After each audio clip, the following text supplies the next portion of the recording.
the Lord called unto Moses, and spake unto him out of the tabernacle of the congregation, saying, 1, 2, speak unto the children of Israel, and say unto them, If any man of you bring an offering unto the Lord, ye shall bring your offering of the cattle, even of the herd, and of the flock.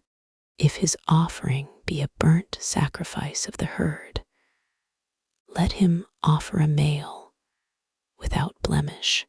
He shall offer it of his own voluntary will, at the door of the tabernacle of the congregation before the Lord, and he shall put his hand upon the head of the burnt offering, and it shall be accepted for him to make atonement for him. And he shall kill the bullock before the Lord, and the priests, Aaron's sons, shall bring the blood, and sprinkle the blood round about upon the altar that is by the door of the tabernacle of the congregation. And he shall flay the burnt offering, and cut it into his pieces. And the sons of Aaron, the priest, shall put fire upon the altar, and lay the wood in order upon the fire. 1:8 And the priests, Aaron's sons, shall lay the parts, the head, and the fat, in order upon the wood that is on the fire, which is upon the altar. 1:9 But his inwards and his legs shall he wash in water, and the priest shall burn all on the altar, to be a burnt sacrifice, an offering made by fire, of a sweet savour unto the Lord.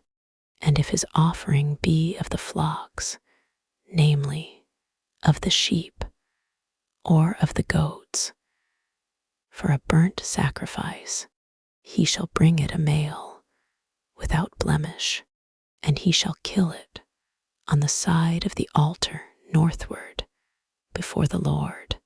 And the priests, Aaron's sons, shall sprinkle his blood round about upon the altar, and he shall cut it into his pieces, with his head and his fat, and the priest shall lay them in order on the wood that is on the fire, which is upon the altar.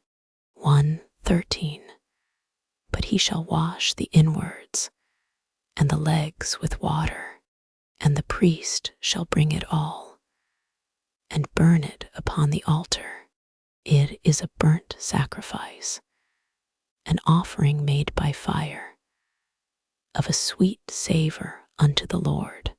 And if the burnt sacrifice for his offering to the Lord be of fowls, then he shall bring his offering of turtle doves, or of young pigeons, and the priest shall bring it unto the altar, and wring off his head, and burn it on the altar, and the blood thereof shall be wrung out at the side of the altar.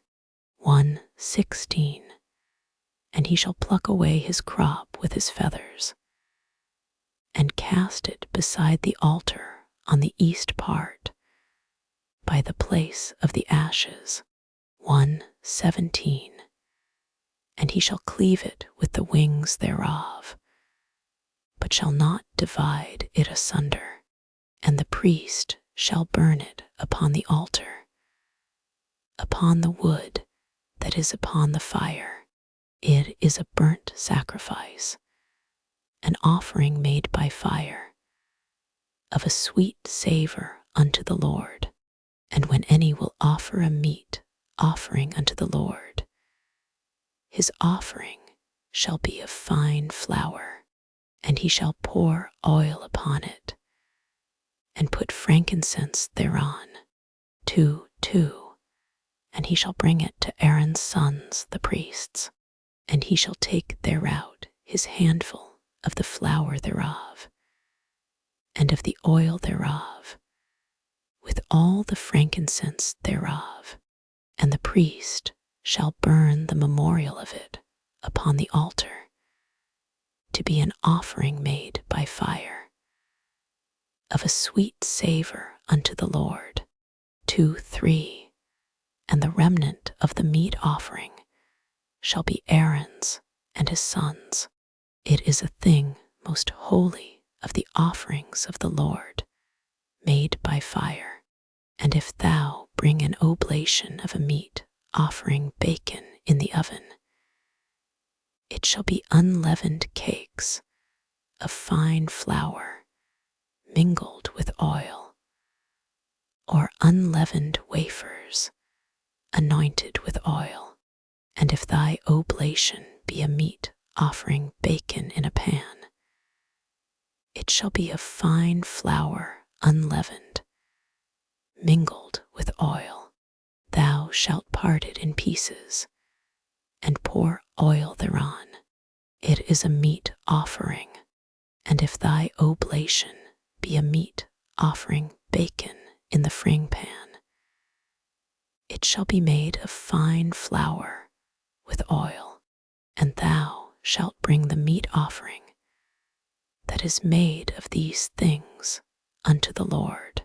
And when it is presented unto the priest, he shall bring it unto the altar, and the priest shall take from the meat, offering a memorial thereof, and shall burn it upon the altar. It is an offering made by fire, of a sweet savour unto the Lord. And that which is left of the meat offering shall be Aaron's and his sons. It is a thing most holy of the offerings of the Lord, made by fire. No meat offering which he shall bring unto the Lord shall be made with leaven, for ye shall burn no leaven, nor any honey, in any offering of the Lord made by fire. As for the oblation of the first fruits, ye shall offer them unto the Lord, but they shall not be burnt on the altar for a sweet savour. And every oblation of thy meat offering shalt thou season with salt, neither shalt thou suffer the salt of the covenant of thy God to be lacking from thy meat offering. With all thine offerings thou shalt offer salt. And if thou offer a meat offering of thy firstfruits unto the Lord, thou shalt offer for the meat offering of thy firstfruits green ears of corn, dried by the fire, even corn beaten out of full ears. And thou shalt put oil upon it, and lay frankincense thereon. It is a meat offering, and the priest shall burn the memorial of it, part of the beaten corn thereof, and part of the oil thereof, with all the frankincense thereof. It is an offering made by fire unto the Lord. And if his oblation be a sacrifice of peace offering, if he offer it of the herd, whether it be a male or female, he shall offer it without blemish before the Lord. And he shall lay his hand upon the head of his offering, and kill it at the door of the tabernacle of the congregation. And Aaron's sons, the priests, shall sprinkle the blood upon the altar round about, and he shall offer of the sacrifice of the peace, offering an offering made by fire unto the Lord, the fat that covereth the inwards, and all the fat that is upon the inwards, 3, 4, and the 2 kidneys, and the fat that is on them, which is by the flanks, and the caul above the liver, with the kidneys, it shall he take away, and Aaron's sons shall burn it on the altar upon the burnt sacrifice, which is upon the wood that is on the fire. It is an offering made by fire, of a sweet savour unto the Lord.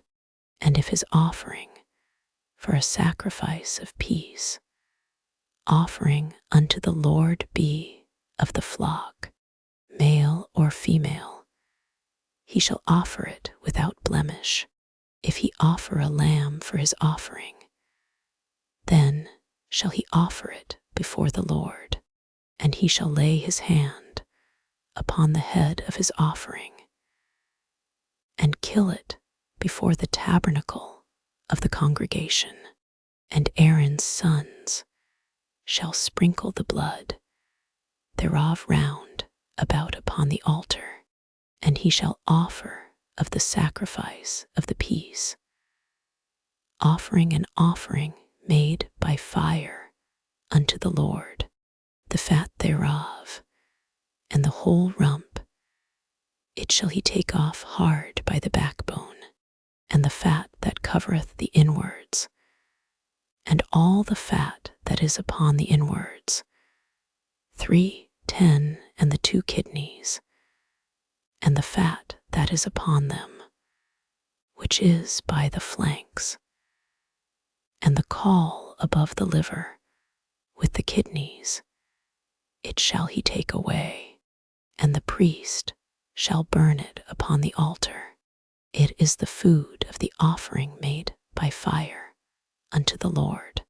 And if his offering be a goat, then he shall offer it before the Lord, and he shall lay his hand upon the head of it, and kill it before the tabernacle of the congregation.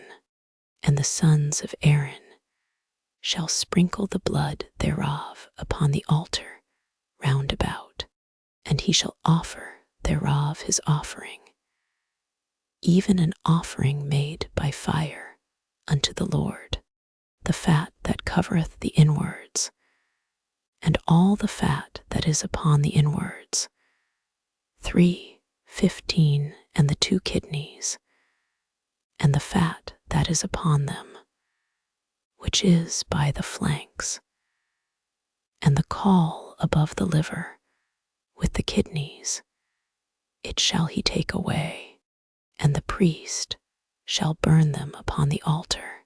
It is the food of the offering made by fire, for a sweet savour. All the fat is the Lord. It shall be a perpetual statute for your generations throughout all your dwellings, that ye eat neither fat nor blood. And the Lord spake unto Moses, saying,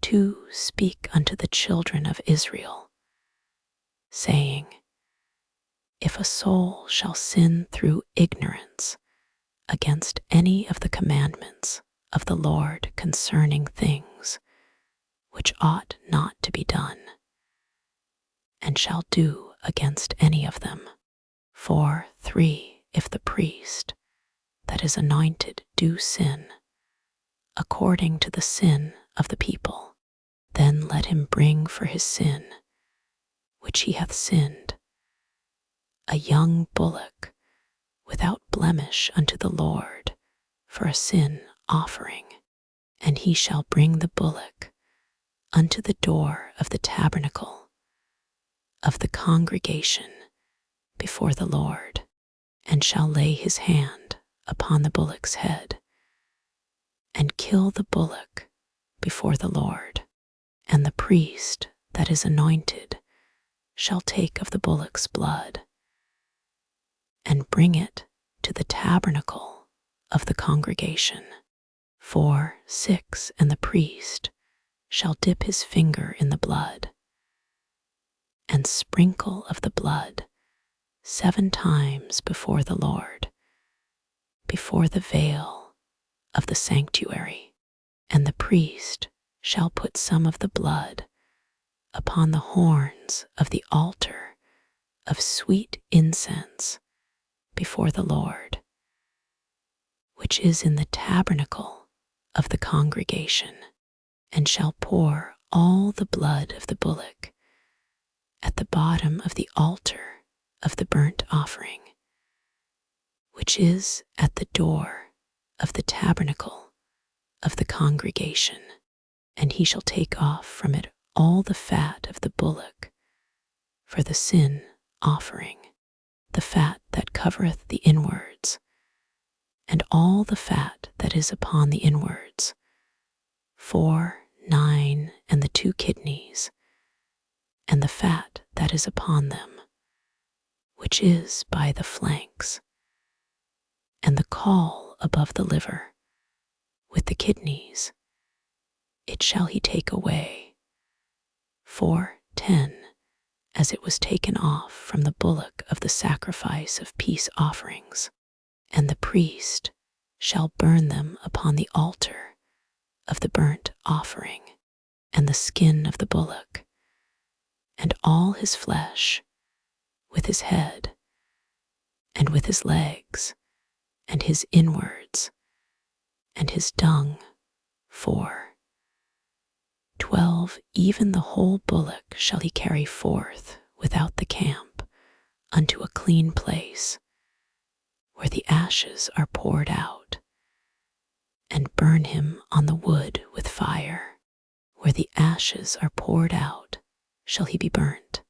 And if the whole congregation of Israel sin through ignorance, and the thing be hid from the eyes of the assembly, and they have done somewhat against any of the commandments of the Lord concerning things which should not be done, and are guilty, 4:14, when the sin, which they have sinned against it, is known, then the congregation shall offer a young bullock for the sin, and bring him before the tabernacle of the congregation, and the elders of the congregation shall lay their hands upon the head of the bullock before the Lord, and the bullock shall be killed before the Lord, and the priest that is anointed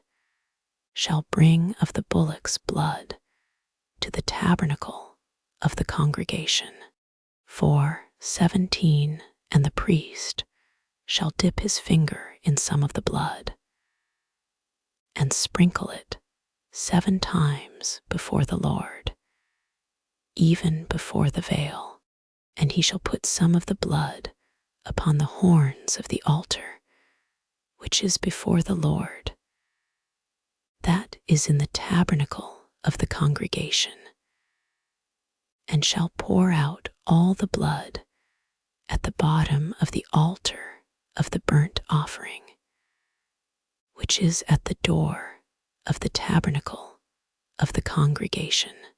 And he shall take all his fat from him, and burn it upon the altar. And he shall do with the bullock as he did with the bullock for a sin offering. So shall he do with this, and the priest shall make an atonement for them, and it shall be forgiven them. And he shall carry forth the bullock without the camp, and burn him as he burned the first bullock.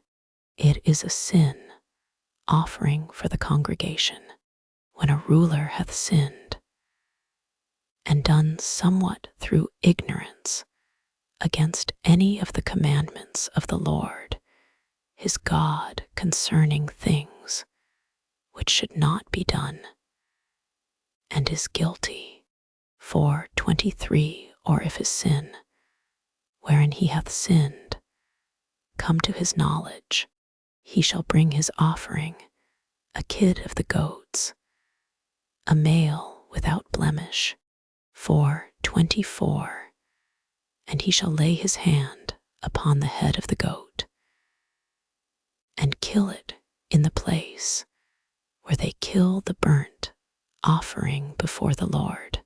It is a sin offering, and the priest shall take of the blood of the sin offering with his finger, and put it upon the horns of the altar of burnt offering, and shall pour out his blood at the bottom of the altar of burnt offering, and he shall burn all his fat upon the altar, as the fat of the sacrifice of peace offerings, and the priest shall make an atonement for him as concerning his sin, and it shall be forgiven him.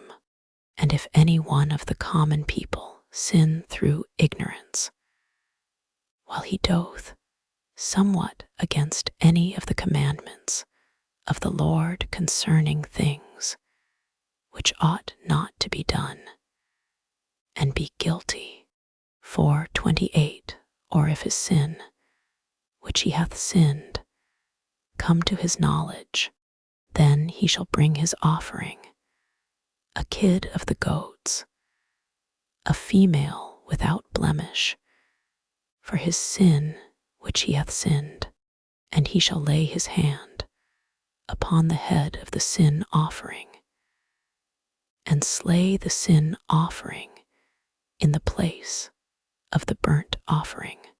And the priest shall take of the blood thereof with his finger, and put it upon the horns of the altar of burnt offering, and shall pour out all the blood thereof at the bottom of the altar, and he shall take away all the fat thereof, as the fat is taken away from off the sacrifice of peace offerings.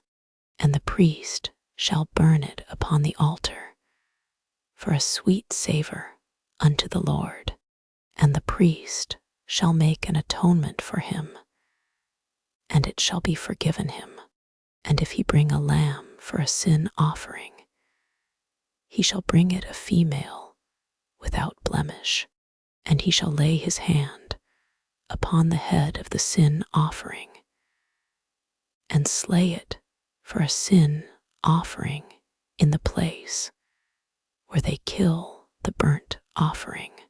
And the priest shall take of the blood of the sin offering with his finger, and put it upon the horns of the altar of burnt offering, and shall pour out all the blood thereof at the bottom of the altar, and he shall take away all the fat thereof, as the fat of the lamb is taken away from the sacrifice of the peace offerings, and the priest shall burn them upon the altar, according to the offerings made by fire unto the Lord.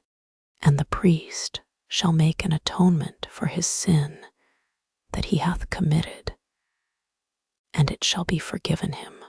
And if a soul sin, and hear the voice of swearing, and is a witness, whether he hath seen or known of it, if he do not utter it, then he shall bear his iniquity. Or if a soul touch any unclean thing, whether it be a carcase of an unclean beast, or a carcase of unclean cattle, or the carcase of unclean creeping things, and if it be hidden from him, he also shall be unclean and guilty. Or if he touch the uncleanness of man, whatsoever uncleanness it be, that a man shall be defiled withal, and it be hid from him when he knoweth of it, then he shall be guilty. Or if a soul swear, pronouncing with his lips to do evil, or to do good, whatsoever it be, that a man shall pronounce with an oath, and it be hid from him when he knoweth of it, then he shall be guilty in one of these. And it shall be, when he shall be guilty in one of these things, that he shall confess that he hath sinned in that thing. 5:6 And he shall bring his trespass offering unto the Lord for his sin which he hath sinned, a female from the flock, a lamb or a kid of the goats, for a sin offering, and the priest shall make an atonement for him concerning his sin. And if he be not able to bring a lamb, then he shall bring for his trespass, which he hath committed, 2 turtle doves, or 2 young pigeons, unto the Lord, one for a sin offering, and the other for a burnt offering, and he shall bring them unto the priest, who shall offer that which is for the sin offering first, and wring off his head from his neck, but shall not divide it asunder. 5:9 And he shall sprinkle of the blood of the sin offering upon the side of the altar, and the rest of the blood shall be wrung out at the bottom of the altar. It is a sin offering.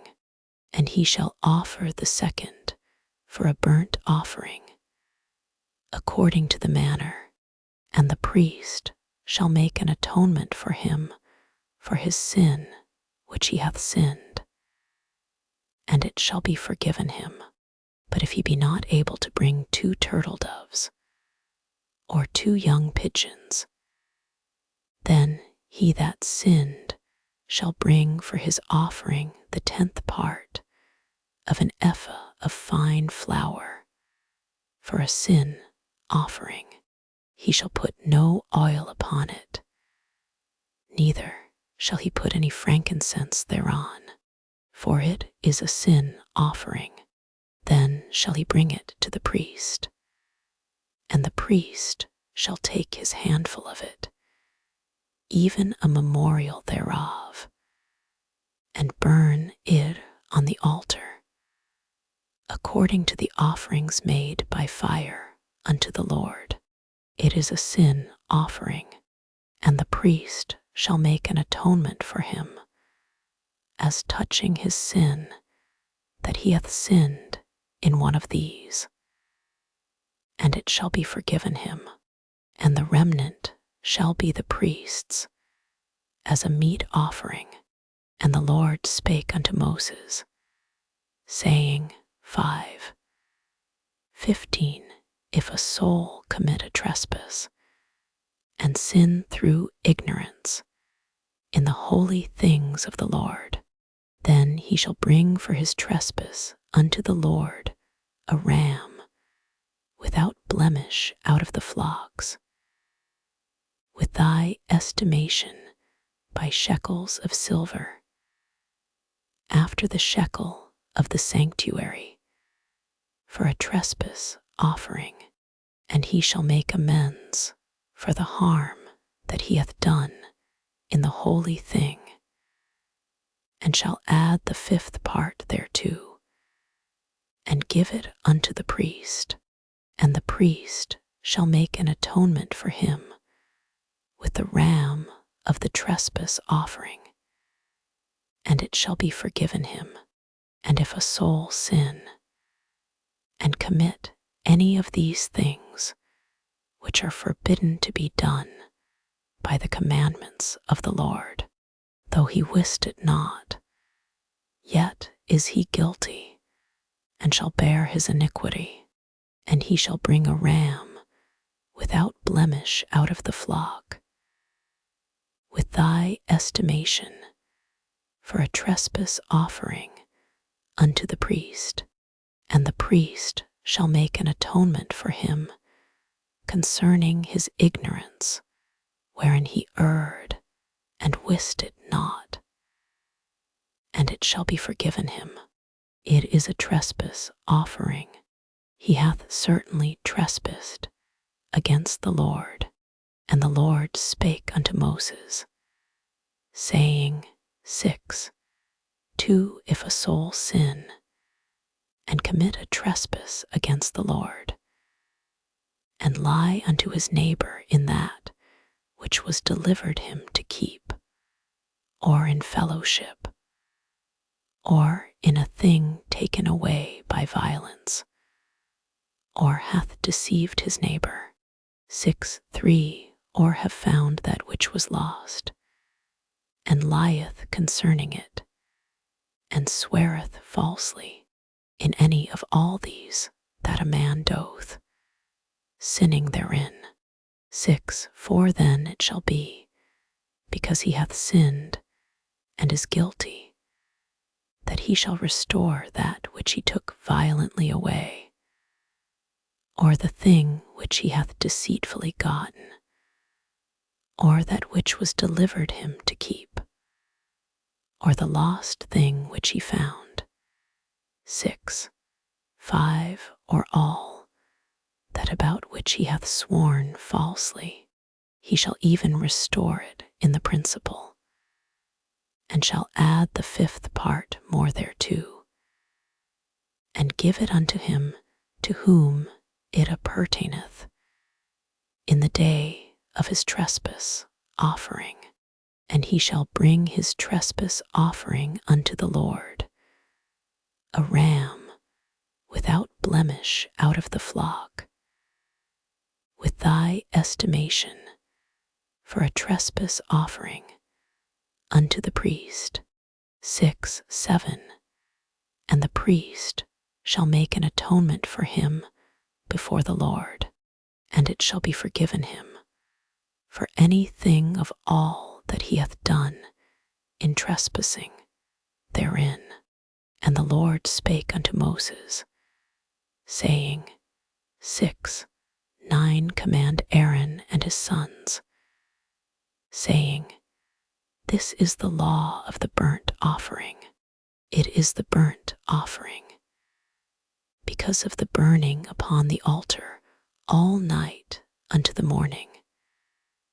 And the fire of the altar shall be burning in it, and the priest shall put on his linen garment, and his linen breeches shall he put upon his flesh, and take up the ashes which the fire hath consumed with the burnt offering on the altar, and he shall put them beside the altar, and he shall put off his garments, and put on other garments, and carry forth the ashes without the camp unto a clean place, and the fire upon the altar shall be burning in it.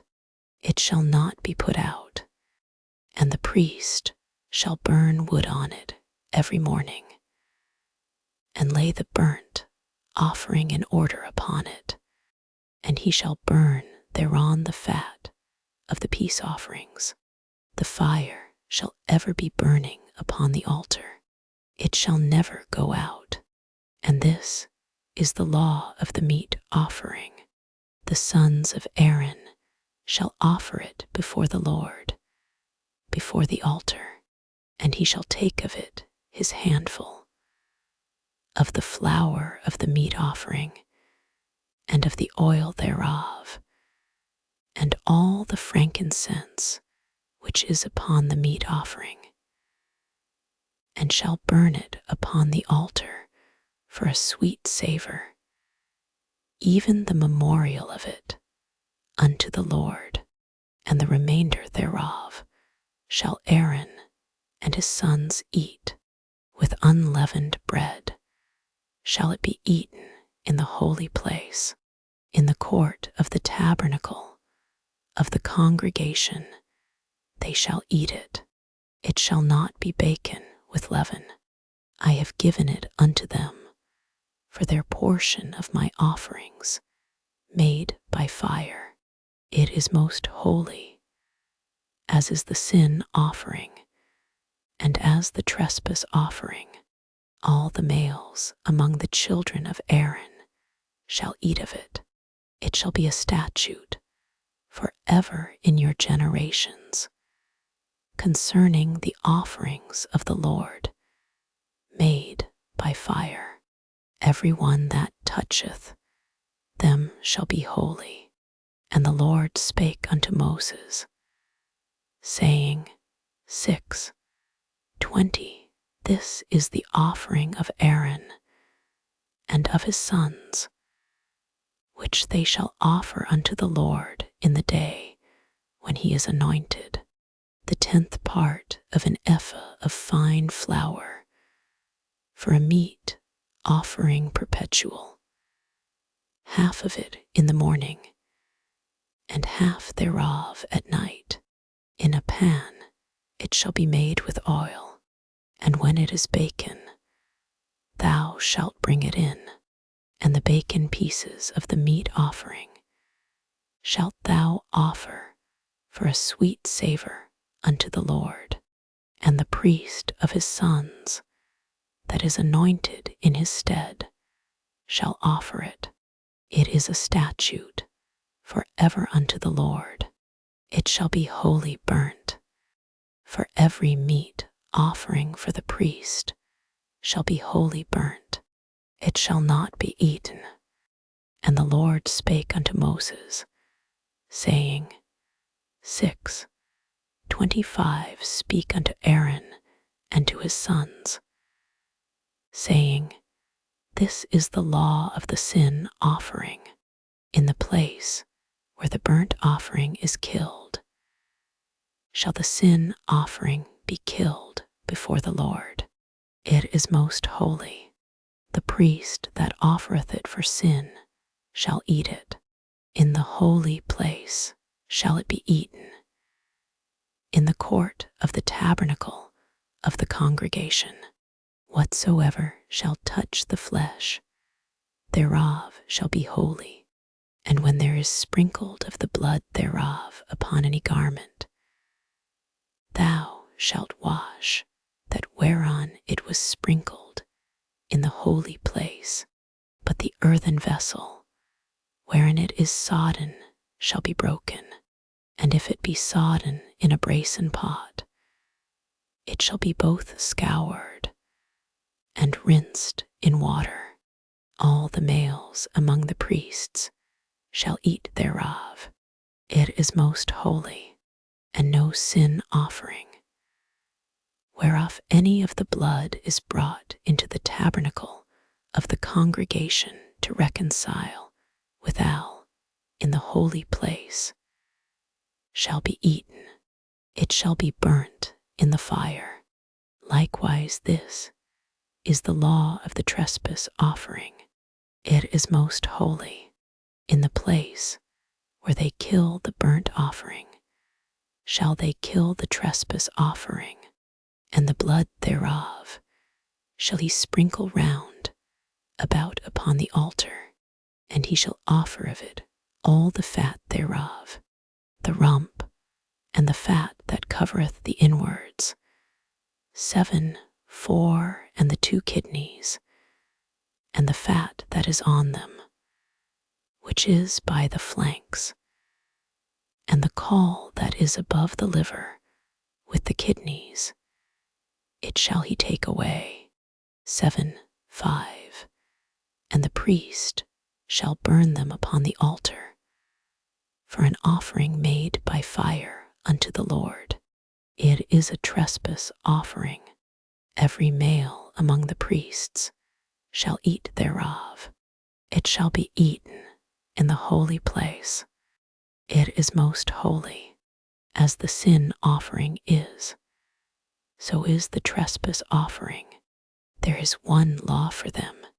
The priest that maketh atonement therewith shall have it, and the priest that offereth any man's burnt offering, even the priest shall have to himself the skin of the burnt offering which he hath offered, and all the meat offering that is baken in the oven, and all that is dressed in the frying pan, and in the pan shall be the priest's that offereth it. and every meat offering mingled with oil and dry shall all the sons of Aaron have, one as much as another. And this is the law of the sacrifice of peace offerings, which he shall offer unto the Lord, if he offer it for a thanksgiving.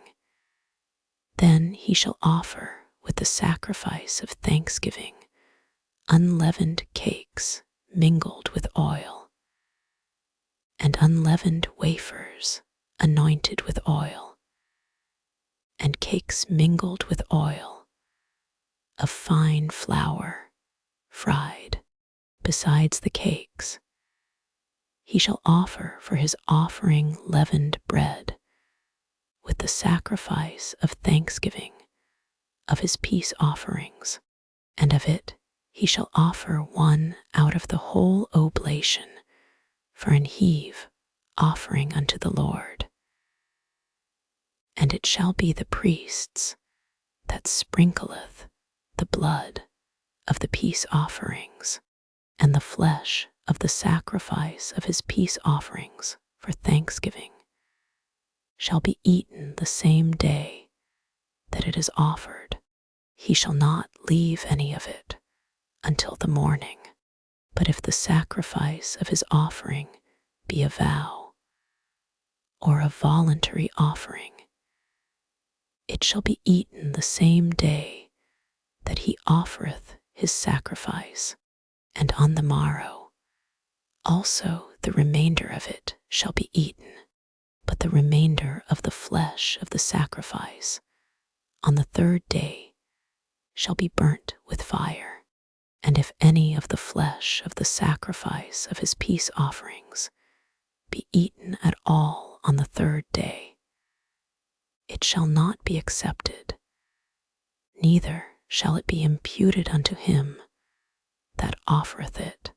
It shall be an abomination, and the soul that eateth of it shall bear his iniquity, and the flesh that toucheth any unclean thing shall not be eaten. It shall be burnt with fire. And as for the flesh, all that be clean shall eat thereof. But the soul that eateth of the flesh of the sacrifice of peace offerings, that pertain unto the Lord, having his uncleanness upon him, even that soul shall be cut off from his people.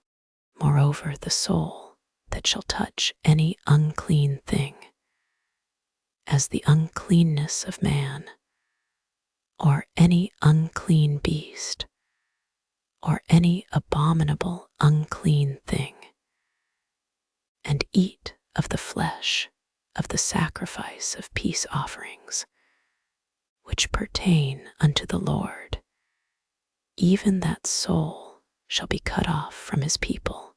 And the Lord spake unto Moses, saying, 7:23 Speak unto the children of Israel, saying, Ye shall eat no manner of fat of ox, or of sheep, or of goat, and the fat of the beast that dieth of itself, and the fat of that which is torn with beasts, may be used in any other use, but ye shall in no wise eat of it. For whosoever eateth the fat of the beast, of which men offer an offering made by fire unto the Lord, even the soul that eateth it shall be cut off from his people. Moreover, ye shall eat no manner of blood, whether it be of fowl or of beast, in any of your dwellings. Whatsoever soul it be that eateth any manner of blood, even that soul shall be cut off from his people. And the Lord spake unto Moses, saying, 7:29 Speak unto the children of Israel, saying, He that offereth the sacrifice of his peace offerings unto the Lord, shall bring his oblation unto the Lord of the sacrifice of his peace offerings. His own hands shall bring the offerings of the Lord made by fire. The fat with the breast, it shall he bring, that the breast may be waved for a wave offering before the Lord.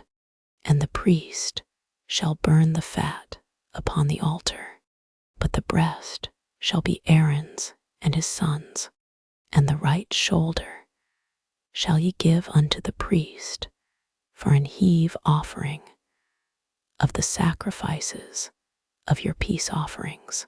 He among the sons of Aaron that offereth the blood of the peace offerings and the fat shall have the right shoulder for his part, for the wave breast and the heave shoulder have I taken of the children of Israel from off the sacrifices of their peace offerings, and have given them unto Aaron the priest, and unto his sons by a statute forever from among the children of Israel. This is the portion of the anointing of Aaron, and of the anointing of his sons, out of the offerings of the Lord made by fire. In the day when he presented them to minister unto the Lord in the priest's office, 7:36, which the Lord commanded to be given them of the children of Israel, in the day that he anointed them, by a statute forever throughout their generations. This is the law of the burnt offering, of the meat offering, and of the sin offering, and of the trespass offering, and of the consecrations, and of the sacrifice of the peace offerings, 7:38, which the Lord commanded Moses in Mount Sinai, in the day that he commanded the children of Israel to offer their oblations unto the Lord in the wilderness of Sinai. And the Lord spake unto Moses, saying, 8:2 Take Aaron and his sons with him, and the garments, and the anointing oil, and a bullock for the sin offering, and 2 rams, and a basket of unleavened bread, 8:3 And gather thou all the congregation together unto the door of the tabernacle of the congregation. And Moses did as the Lord commanded him, and the assembly was gathered together unto the door of the tabernacle of the congregation.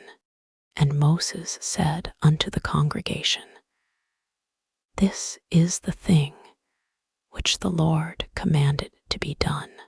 And Moses brought Aaron and his sons, and washed them with water, and he put upon him the coat, and girded him with the girdle, and clothed him with the robe, and put the ephod upon him. And he girded him with the curious girdle of the ephod, and bound it unto him therewith. And he put the breastplate upon him. Also he put in the breastplate the Urim and the Thummim, and he put the mitre upon his head. Also upon the mitre, even upon his forefront, did he put the golden plate, the holy crown, as the Lord commanded Moses.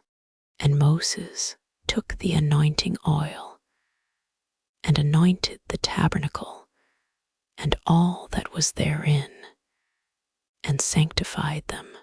And he sprinkled thereof upon the altar 7 times, and anointed the altar and all his vessels, both the laver and his foot, to sanctify them. And he poured of the anointing oil upon Aaron's head, and anointed him to sanctify him. And Moses brought Aaron's sons, and put coats upon them, and girded them with girdles, and put bonnets upon them, as the Lord commanded Moses. And he brought the bullock for the sin offering, and Aaron and his sons laid their hands upon the head of the bullock for the sin offering, and he slew it. And Moses took the blood and put it upon the horns of the altar round about with his finger, and purified the altar, and poured the blood at the bottom of the altar, and sanctified it, to make reconciliation upon it.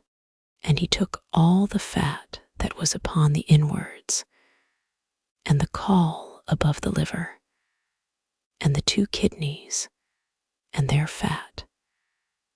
And Moses burned it upon the altar, but the bullock and his hide, his flesh, and his dung, he burnt with fire without the camp, as the Lord commanded Moses. And he brought the ram for the burnt offering, and Aaron and his sons laid their hands upon the head of the ram, and he killed it. And Moses sprinkled the blood upon the altar round about, and he cut the ram into pieces. And Moses burnt the head, and the pieces, and the fat, and he washed the inwards and the legs in water. And Moses burnt the whole ram upon the altar. It was a burnt sacrifice for a sweet savor, and an offering made by fire unto the Lord, as the Lord commanded Moses. And he brought the other ram, the ram of consecration, and Aaron and his sons laid their hands upon the head of the ram, and he slew it. And Moses took of the blood of it, and put it upon the tip of Aaron's right ear, and upon the thumb of his right hand, and upon the great toe of his right foot. And he brought Aaron's sons, and Moses put of the blood upon the tip of their right ear, and upon the thumbs of their right hands, and upon the great toes of their right feet.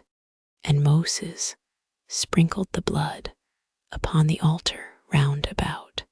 And he took the fat, and the rump, and all the fat that was upon the inwards, and the caul above the liver, and the 2 kidneys, and their fat, and the right shoulder, 826, and out of the basket of unleavened bread that was before the Lord, he took 1 unleavened cake, and a cake of oiled bread, and 1 wafer, and put them on the fat, and upon the right shoulder, 827.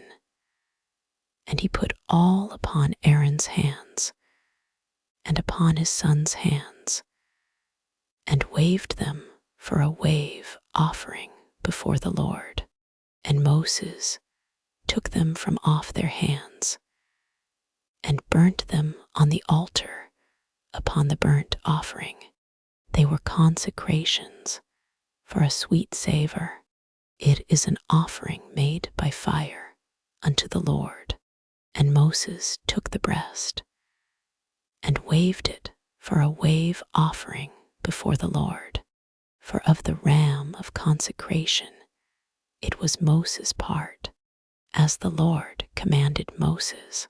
And Moses took of the anointing oil and of the blood which was upon the altar, and sprinkled it upon Aaron, and upon his garments, and upon his sons, and upon his sons' garments with him, and sanctified Aaron, and his garments, and his sons garments with him. And Moses said unto Aaron and to his sons, Boil the flesh at the door of the tabernacle of the congregation, and there eat it with the bread that is in the basket of consecrations, as I commanded, saying, Aaron and his sons shall eat it, and that which remaineth of the flesh and of the bread shall ye burn with fire, and ye shall not go out of the door of the tabernacle of the congregation in 7 days, until the days of your consecration be at an end. For 7 days shall he consecrate you, as he hath done this day. So the Lord hath commanded to do, to make an atonement for you. Therefore shall ye abide at the door of the tabernacle of the congregation day and night 7 days, and keep the charge of the Lord, that ye die not, for so I am commanded. So Aaron and his sons did all things which the Lord commanded by the hand of Moses.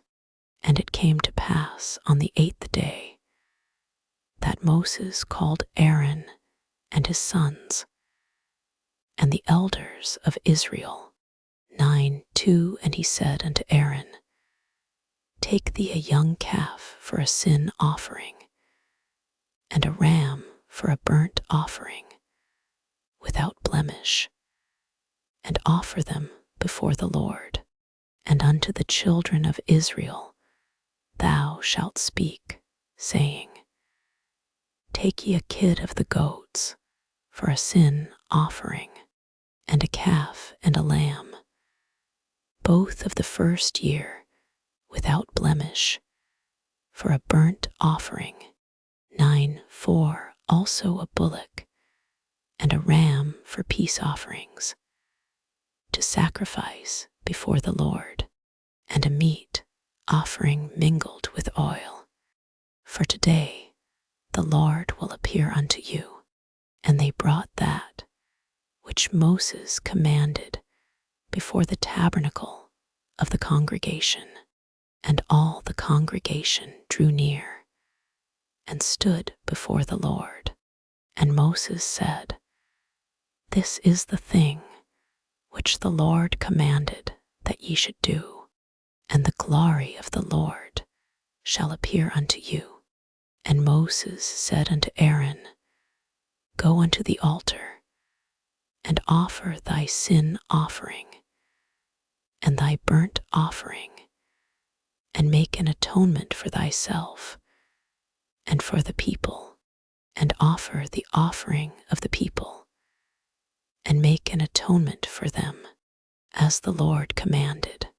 Aaron therefore went unto the altar, and slew the calf of the sin offering, which was for himself, and the sons of Aaron brought the blood unto him, and he dipped his finger in the blood, and put it upon the horns of the altar, and poured out the blood at the bottom of the altar. 9:10, but the fat, and the kidneys, and the caul above the liver of the sin offering, he burnt upon the altar, as the Lord commanded Moses. And the flesh and the hide he burnt with fire without the camp. And he slew the burnt offering. And Aaron's sons presented unto him the blood, which he sprinkled round about upon the altar. And they presented the burnt offering unto him, with the pieces thereof, and the head, and he burnt them upon the altar, and he did wash the inwards and the legs, and burnt them upon the burnt offering on the altar. And he brought the people's offering, and took the goat, which was the sin offering for the people, and slew it, and offered it for sin as the first. And he brought the burnt offering, and offered it according to the manner. And he brought the meat offering, and took an handful thereof, and burnt it upon the altar, beside the burnt sacrifice of the morning.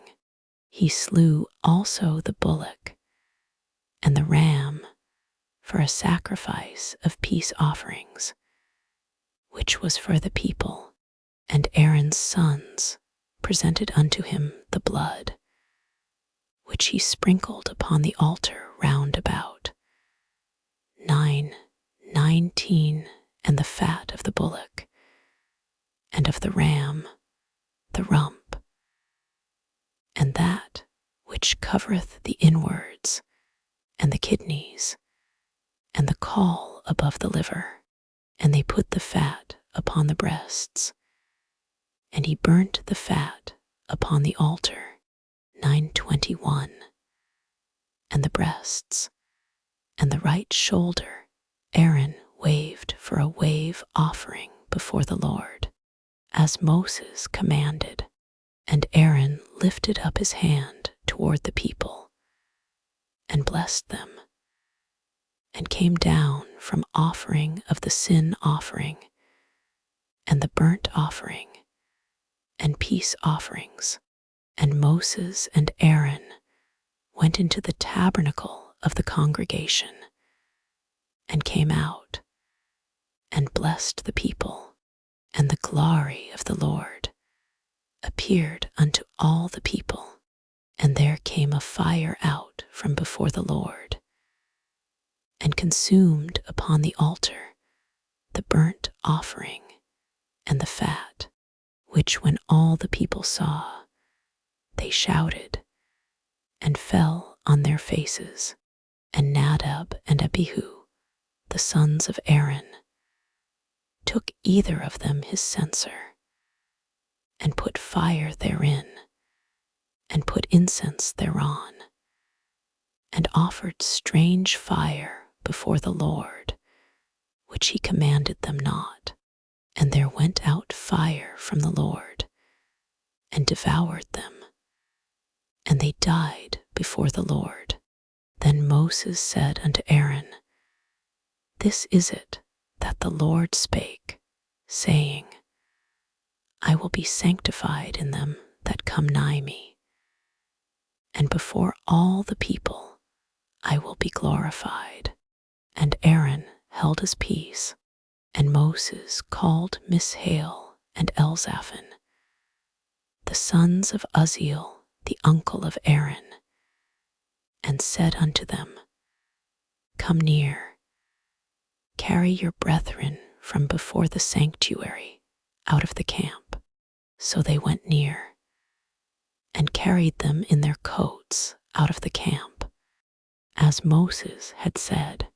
And Moses said unto Aaron, and unto Eleazar, and unto Ithamar, his sons, Uncover not your heads, neither rend your clothes, lest ye die, and lest wrath come upon all the people. But let your brethren, the whole house of Israel, bewail the burning which the Lord hath kindled. And ye shall not go out from the door of the tabernacle of the congregation, lest ye die, for the anointing oil of the Lord is upon you. And they did according to the word of Moses. And the Lord spake unto Aaron, saying, 10. 9. Do not drink wine nor strong drink, thou, nor thy sons with thee, when ye go into the tabernacle of the congregation, lest ye die. It shall be a statute forever throughout your generations. 10:10. And that ye may put difference between holy and unholy, and between unclean and clean. 10:11.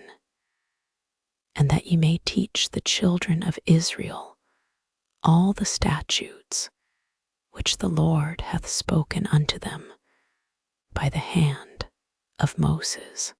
And Moses spake unto Aaron, and unto Eleazar, and unto Ithamar, his sons that were left, take the meat offering that remaineth of the offerings of the Lord made by fire, and eat it without leaven beside the altar, for it is most holy. 10:13. And ye shall eat it in the holy place, because it is thy due, and thy sons' due, of the sacrifices of the Lord made by fire, for so I am commanded. And the wave breast and heave shoulder shall ye eat in a clean place, thou and thy sons, and thy daughters with thee, for they be thy due, and thy sons' due, which are given out of the sacrifices of peace offerings of the children of Israel. The heave shoulder and the wave breast shall they bring with the offerings made by fire of the fat, to wave it for a wave offering before the Lord. And it shall be thine and thy sons with thee by a statute forever, as the Lord hath commanded. And Moses diligently sought the goat of the sin offering, and behold, it was burnt, and he was angry with Eleazar and Ithamar, the sons of Aaron which were left alive, saying, 10:17. Wherefore have ye not eaten the sin offering in the holy place, seeing it is most holy? And God hath given it you to bear the iniquity of the congregation, to make atonement for them before the Lord. 10:18. Behold, the blood of it was not brought in within the holy place. Ye should indeed have eaten it in the holy place, as I commanded. And Aaron said unto Moses, Behold, this day have they offered their sin offering and their burnt offering before the Lord, and such things have befallen me. And if I had eaten the sin offering today, should it have been accepted in the sight of the Lord? 10:20. And when Moses heard that, he was content. And the Lord spake unto Moses and to Aaron, saying unto them, Speak unto the children of Israel, saying, These are the beasts which ye shall eat among all the beasts that are on the earth. Whatsoever parteth the hoof, and is cloven-footed, and cheweth the cud among the beasts, that shall ye eat. Nevertheless, these shall ye not eat of them that chew the cud, or of them that divide the hoof, as the camel, because he cheweth the cud, but divideth not the hoof, he is unclean unto you. And the canaille, because he cheweth the cud, but divideth not the hoof, he is unclean unto you. And the hare, because he cheweth the cud, but divideth not the hoof, he is unclean unto you. And the swine, though he divide the hoof, and be cloven-footed. Yet he cheweth not the cud. He is unclean to you. Of their flesh shall ye not eat, and their carcase shall ye not touch. They are unclean to you. These shall ye eat of all that are in the waters. Whatsoever hath fins and scales in the waters, in the seas, and in the rivers, them shall ye eat. And all that have not fins and scales in the seas, and in the rivers, of all that move in the waters, and of any living thing which is in the waters, they shall be an abomination unto you. 11:11. They shall be even an abomination unto you. Ye shall not eat of their flesh, but ye shall have their carcases in abomination.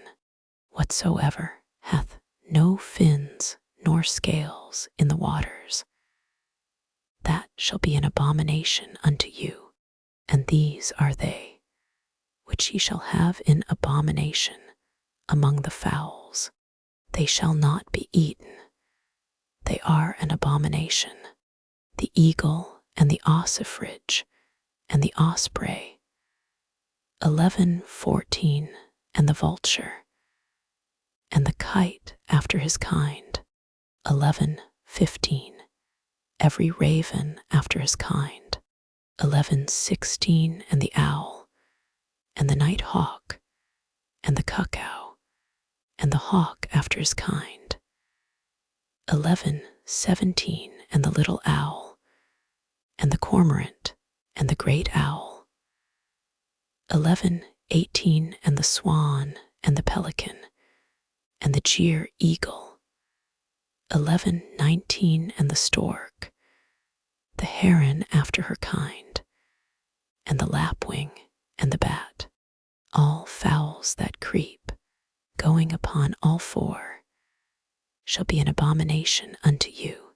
Yet these may ye eat of every flying, creeping thing that goeth upon all four, which have legs above their feet, to leap withal upon the earth.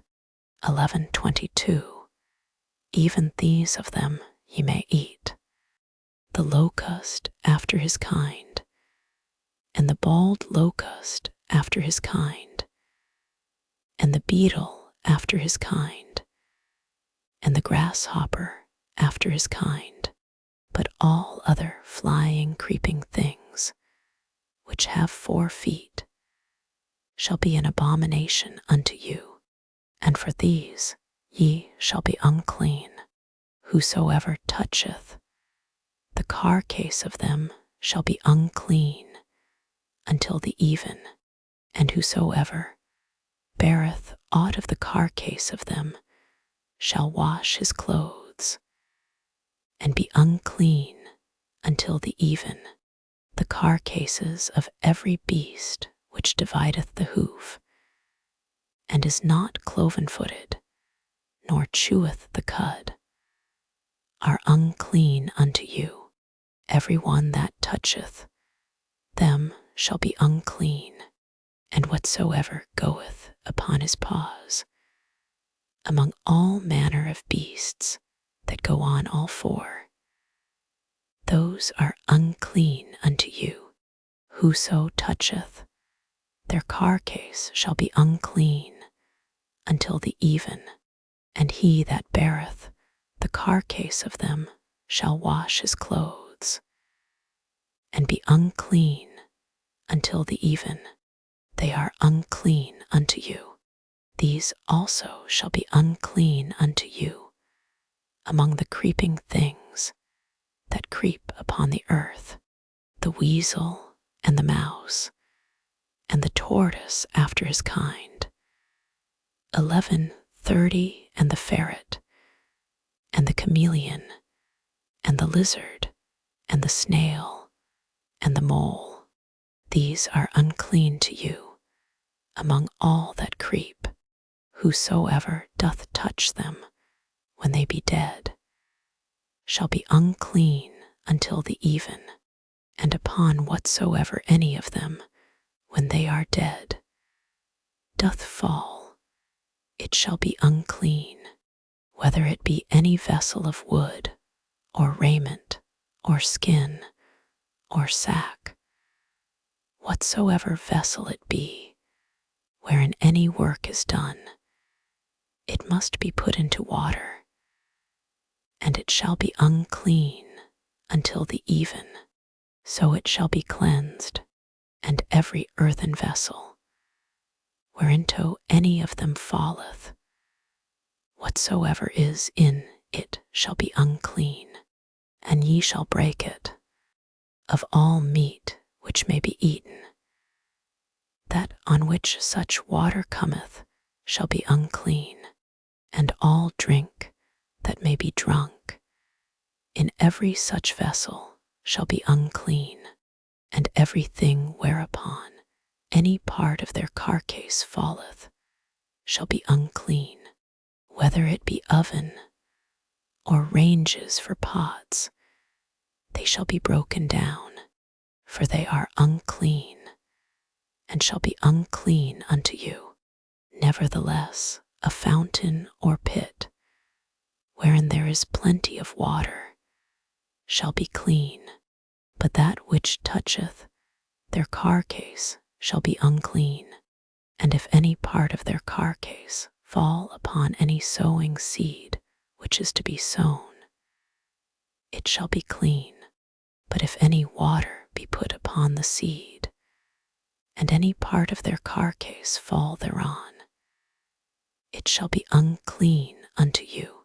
And if any beast, of which ye may eat, die, he that toucheth the carcase thereof shall be unclean until the even, and he that eateth of the carcase of it shall wash his clothes, and be unclean until the even.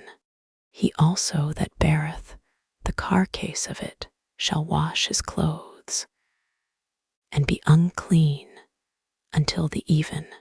And every creeping thing that creepeth upon the earth shall be an abomination. It shall not be eaten. Whatsoever goeth upon the belly, and whatsoever goeth upon all four, or whatsoever hath more feet among all creeping things that creep upon the earth, them ye shall not eat, for they are an abomination. Ye shall not make yourselves abominable with any creeping thing that creepeth, neither shall ye make yourselves unclean with them, that ye should be defiled thereby. For I am the Lord your God. Ye shall therefore sanctify yourselves, and ye shall be holy, for I am holy. Neither shall ye defile yourselves with any manner of creeping thing that creepeth upon the earth, for I am the Lord that bringeth you up out of the land of Egypt to be your God. Ye shall therefore be holy, for I am holy. This is the law of the beasts, and of the fowl, and of every living creature that moveth in the waters, and of every creature that creepeth upon the earth. 1147. To make a difference between the unclean and the clean, and between the beast that may be eaten and the beast that may not be eaten. And the Lord spake unto Moses, saying, 12.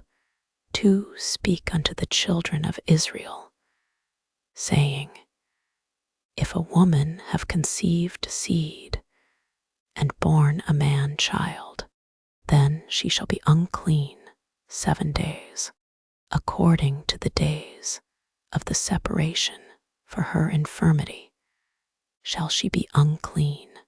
And in the 8th day the flesh of his foreskin shall be circumcised, and she shall then continue in the blood of her purifying 33 days.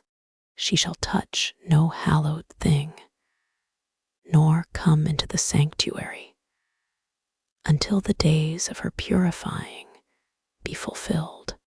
But if she bear a maid child, then she shall be unclean 2 weeks, as in her separation, and she shall continue in the blood of her purifying 66 days. And when the days of her purifying are fulfilled for a son or for a daughter, she shall bring a lamb of the first year for a burnt offering, and a young pigeon or a turtle dove for a sin offering unto the door of the tabernacle of the congregation, unto the priest, who shall offer it before the Lord, and make an atonement for her, and she shall be cleansed from the issue of her blood. This is the law for her that hath borne a male or a female, and if she be not able to bring a lamb, then she shall bring 2 turtles or 2 young pigeons, the one for the burnt offering, and the other for a sin offering, and the priest shall make an atonement for her, and she shall be clean. And the Lord spake unto Moses and Aaron, saying, 13:2 When a man shall have in the skin of his flesh a rising, a scab, or bright spot, and it be in the skin of his flesh, like the plague of leprosy, then he shall be brought unto Aaron the priest, or unto one of his sons, the priests. 13:3 And the priest shall look on the plague in the skin of the flesh, and when the hair in the plague is turned white, and the plague in sight be deeper than the skin of his flesh, it is a plague of leprosy, and the priest shall look on him and pronounce him unclean. If the bright spot be white in the skin of his flesh, and in sight be not deeper than the skin, and the hair thereof be not turned white, then the priest shall shut up him that hath the plague 7 days. 13:5 And the priest shall look on him the 7th day, and behold, if the plague in his sight be at a stay, and the plague spread not in the skin, then the priest shall shut him up 7 days more, and the priest shall look on him again the 7th day, and behold, if the plague be somewhat dark, and the plague spread not in the skin, the priest shall pronounce him clean. It is but a scab, and he shall wash his clothes and be clean. But if the scab spread much abroad in the skin, after that he hath been seen of the priest for his cleansing, he shall be seen of the priest again. And if the priest see that, behold, the scab spreadeth in the skin, then the priest shall pronounce him unclean. It is a leprosy, when the plague of leprosy is in a man. Then he shall be brought unto the priest. 13:10 And the priest shall see him, and behold, if the rising be white in the skin, and it have turned the hair white, and there be quick raw flesh in the rising. 13:11 It is an old leprosy in the skin of his flesh, and the priest shall pronounce him unclean, and shall not shut him up, for he is unclean. And if a leprosy break out abroad in the skin, and the leprosy cover all the skin of him that hath the plague from his head even to his foot, wheresoever the priest looketh. 13. Then the priest shall consider, and behold, if the leprosy have covered all his flesh, he shall pronounce him clean that hath the plague. It is all turned white. He is clean. But when raw flesh appeareth in him, he shall be unclean, and the priest shall see the raw flesh, and pronounce him to be unclean. For the raw flesh is unclean. It is a leprosy. Or if the raw flesh turn again, and be changed unto white, he shall come unto the priest. 17. And the priest shall see him, and behold, if the plague be turned into white, then the priest shall pronounce him clean that hath the plague. He is clean. The flesh also, in which even in the skin thereof was a boil, and is healed. 19. And in the place of the boil there be a white rising, or a bright spot, white and somewhat reddish, and it be showed to the priest. 20. And if, when the priest seeth it, behold, it be in sight lower than the skin, and the hair thereof be turned white, the priest shall pronounce him unclean. It is a plague of leprosy, broken out of the boil. But if the priest look on it, and behold, there be no white hairs therein, and if it be not lower than the skin, but be somewhat dark, then the priest shall shut him up 7 days. 22. And if it spread much abroad in the skin, then the priest shall pronounce him unclean. It is a plague. But if the bright spot stay in his place, and spread not, it is a burning boil, and the priest shall pronounce him clean. Or if there be any flesh, in the skin whereof there is a hot burning, and the quick flesh that burneth have a white bright spot, somewhat reddish or white. 25. Then the priest shall look upon it, and behold, if the hair in the bright spot be turned white, and it be in sight deeper than the skin, it is a leprosy, broken out of the burning, wherefore the priest shall pronounce him unclean. It is the plague of leprosy. But if the priest look on it, and behold, there be no white hair in the bright spot, and it be no lower than the other skin, but be somewhat dark, then the priest shall shut him up 7 days. 27. And the priest shall look upon him the 7th day, and if it be spread much abroad in the skin, then the priest shall pronounce him unclean. It is the plague of leprosy. And if the bright spot stay in his place, and spread not in the skin, but it be somewhat dark, it is a rising of the burning, and the priest shall pronounce him clean, for it is an inflammation of the burning.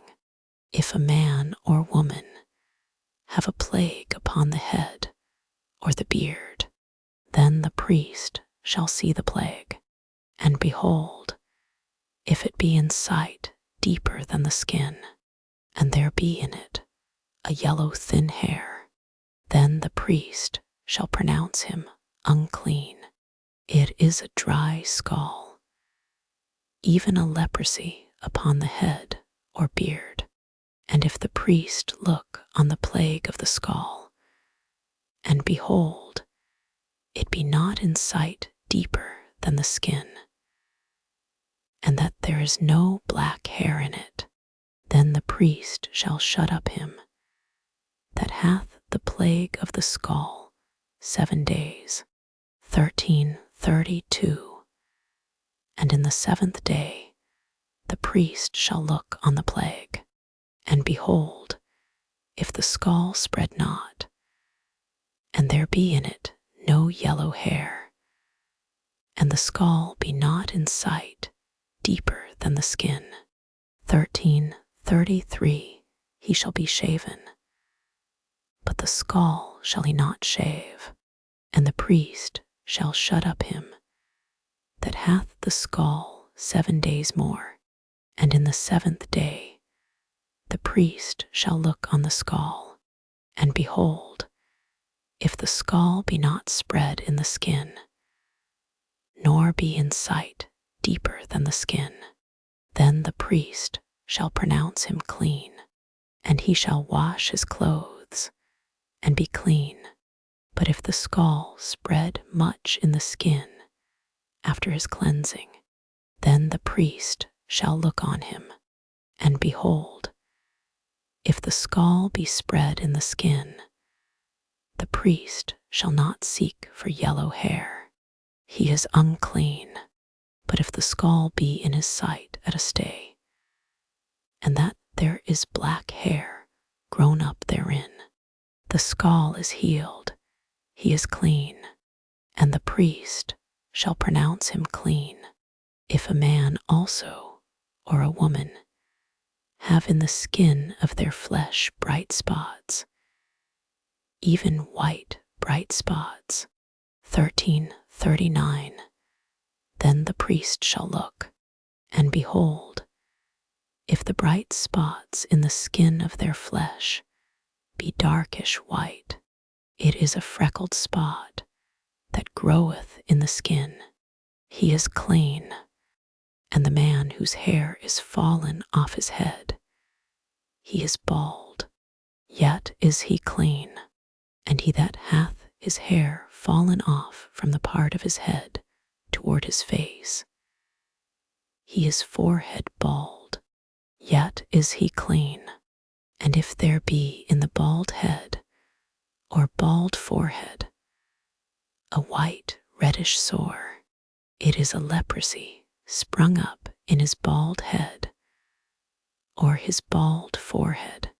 Then the priest shall look upon it, and behold, if the rising of the sore be white reddish in his bald head or in his bald forehead, as the leprosy appeareth in the skin of the flesh, 13:44, he is a leprous man. He is unclean. The priest shall pronounce him utterly unclean. His plague is in his head, and the leper in whom the plague is, his clothes shall be rent, and his head bare, and he shall put a covering upon his upper lip, and shall cry, unclean, unclean, all the days wherein the plague shall be in him. He shall be defiled. He is unclean. He shall dwell alone. Without the camp shall his habitation be. The garment also that the plague of leprosy is in, whether it be a woolen garment or a linen garment, 13:48, whether it be in the warp or woof, of linen or of woolen, whether in a skin or in anything made of skin, 13:49. And if the plague be greenish or reddish in the garment or in the skin, either in the warp or in the woof or in anything of skin, it is a plague of leprosy, and shall be showed unto the priest. 1350. And the priest shall look upon the plague, and shut up it that hath the plague 7 days. 1351. And he shall look on the plague on the 7th day.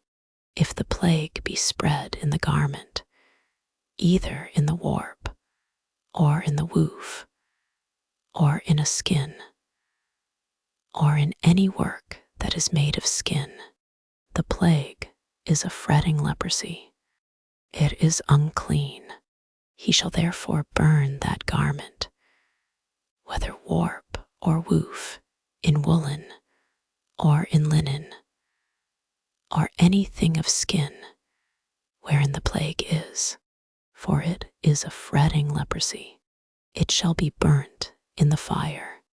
And if the priest shall look, and behold, the plague be not spread in the garment, either in the warp, or in the woof, or in anything of skin. 1354. Then the priest shall command that they wash the thing wherein the plague is, and he shall shut it up 7 days more. And the priest shall look on the plague after that it is washed, and behold, if the plague have not changed his color, and the plague be not spread, it is unclean. Thou shalt burn it in the fire. It is fret inward, whether it be bare within or without. And if the priest look, and behold, the plague be somewhat dark after the washing of it, then he shall rend it out of the garment, or out of the skin, or out of the warp, or out of the woof. 1357. And if it appear still in the garment, either in the warp, or in the woof, or in anything of skin, it is a spreading plague. Thou shalt burn that wherein the plague is with fire, and the garment, either warp or woof, or whatsoever thing of skin it be, which thou shalt wash, if the plague be departed from them, then it shall be washed the 2nd time, and shall be clean. This is the law of the plague of leprosy, in a garment of woolen or linen, either in the warp or woof, or anything of skins, to pronounce it clean, or to pronounce it unclean. And the Lord spake unto Moses, saying, 14:2. This shall be the law of the leper in the day of his cleansing. He shall be brought unto the priest. 14:3.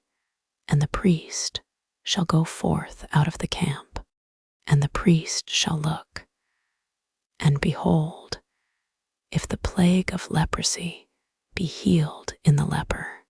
14:4. Then shall the priest command to take for him, that is to be cleansed, 2 birds alive and clean, and cedar wood, and scarlet, and hyssop. 14:5. And the priest shall command that one of the birds be killed in an earthen vessel over running water. 14:6. As for the living bird, he shall take it, and the cedar wood, and the scarlet, and the hyssop, and shall dip them, and the living bird in the blood of the bird that was killed over the running water. 14:7.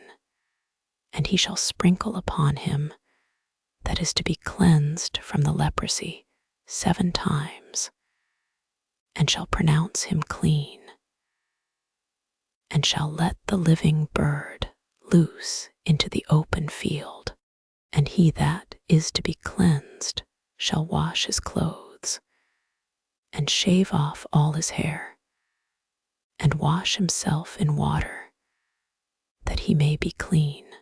And after that he shall come into the camp, and shall tarry abroad out of his tent 7 days. But it shall be on the 7th day that he shall shave all his hair off his head, and his beard, and his eyebrows, even all his hair he shall shave off, and he shall wash his clothes.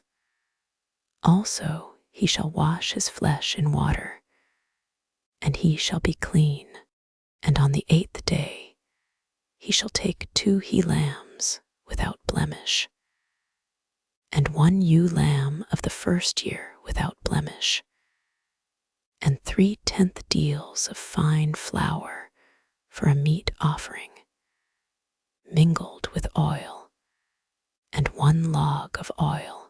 And the priest that maketh him clean shall present the man that is to be made clean, and those things before the Lord at the door of the tabernacle of the congregation. 14:12. And the priest shall take 1 he-lamb, and offer him for a trespass offering, and the log of oil, and wave them for a wave offering before the Lord. 14:13. And he shall slay the lamb in the place where he shall kill the sin offering, and the burnt offering in the holy place. For as the sin offering is the priest's, so is the trespass offering. It is most holy. 14:14. And the priest shall take some of the blood of the trespass offering, and the priest shall put it upon the tip of the right ear of him that is to be cleansed, and upon the thumb of his right hand, and upon the great toe of his right foot. 14:15. And the priest shall take some of the log of oil, and pour it into the palm of his own left hand. 14:16. And the priest shall dip his right finger in the oil that is in his left hand, and shall sprinkle of the oil with his finger 7 times before the Lord. 14:17. And of the rest of the oil that is in his hand shall the priest put upon the tip of the right ear of him that is to be cleansed, and upon the thumb of his right hand, and upon the great toe of his right foot, upon the blood of the trespass offering. 14:18. And the remnant of the oil that is in the priest's hand he shall pour upon the head of him that is to be cleansed, and the priest shall make an atonement for him before the Lord. And the priest shall offer the sin offering, and make an atonement for him that is to be cleansed from his uncleanness, and afterward he shall kill the burnt offering.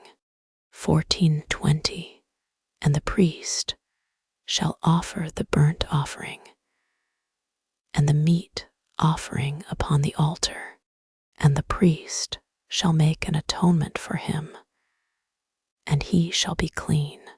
And if he be poor and cannot get so much, then he shall take 1 lamb for a trespass offering to be waved, to make an atonement for him, and 1/10 deal of fine flour mingled with oil for a meat offering, and a log of oil. 14:22. And 2 turtle doves, or 2 young pigeons, such as he is able to get, and the one shall be a sin offering, and the other a burnt offering. And he shall bring them on the 8th day for his cleansing unto the priest, unto the door of the tabernacle of the congregation before the Lord. And the priest shall take the lamb of the trespass offering, and the log of oil, and the priest shall wave them for a wave offering before the Lord. 14:25. And he shall kill the lamb of the trespass offering, and the priest shall take some of the blood of the trespass offering, and put it upon the tip of the right ear of him that is to be cleansed, and upon the thumb of his right hand, and upon the great toe of his right foot. 14:26. And the priest shall pour of the oil into the palm of his own left hand. 14:27. And the priest shall sprinkle with his right finger some of the oil that is in his left hand 7 times before the Lord. 14:28. And the priest shall put of the oil that is in his hand upon the tip of the right ear of him that is to be cleansed, and upon the thumb of his right hand, and upon the great toe of his right foot, upon the place of the blood of the trespass offering. 14:29. And the rest of the oil that is in the priest's hand he shall put upon the head of him that is to be cleansed, to make an atonement for him before the Lord. And he shall offer the one of the turtle doves, or of the young pigeons, such as he can get. 14:31. Even such as he is able to get, the one for a sin offering, and the other for a burnt offering, with the meat offering. And the priest shall make an atonement for him that is to be cleansed before the Lord. This is the law of him in whom is the plague of leprosy, whose hand is not able to get that which pertaineth to his cleansing. And the Lord spake unto Moses and unto Aaron, saying, 14:34. When ye be come into the land of Canaan, which I give to you for a possession, and I put the plague of leprosy in a house of the land of your possession. 14:35. And he that owneth the house shall come and tell the priest, saying, It seemeth to me there is as it were a plague in the house. 14:36. Then the priest shall command that they empty the house before the priest go into it to see the plague, that all that is in the house be not made unclean. And afterward the priest shall go in to see the house. 14:37. And he shall look on the plague, and behold, if the plague be in the walls of the house with hollow strakes, greenish or reddish, which in sight are lower than the wall, then the priest shall go out of the house to the door of the house, and shut up the house 7 days. 14:39.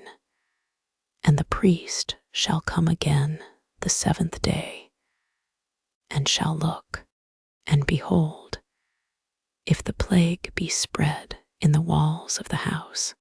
14:40. Then the priest shall command that they take away the stones in which the plague is, and they shall cast them into an unclean place without the city. 1441. And he shall cause the house to be scraped within round about, and they shall pour out the dust that they scrape off without the city into an unclean place. 1442. And they shall take other stones and put them in the place of those stones, and he shall take other mortar and shall plaister the house. And if the plague come again and break out in the house, after that he hath taken away the stones, and after he hath scraped the house, and after it is plaistered. 1444. Then the priest shall come and look, and behold, if the plague be spread in the house, it is a fretting leprosy in the house, it is unclean, and he shall break down the house, the stones of it, and the timber thereof, and all the mortar of the house, and he shall carry them forth out of the city into an unclean place. Moreover, he that goeth into the house all the while that it is shut up shall be unclean until the even, and he that lieth in the house shall wash his clothes, and he that eateth in the house shall wash his clothes.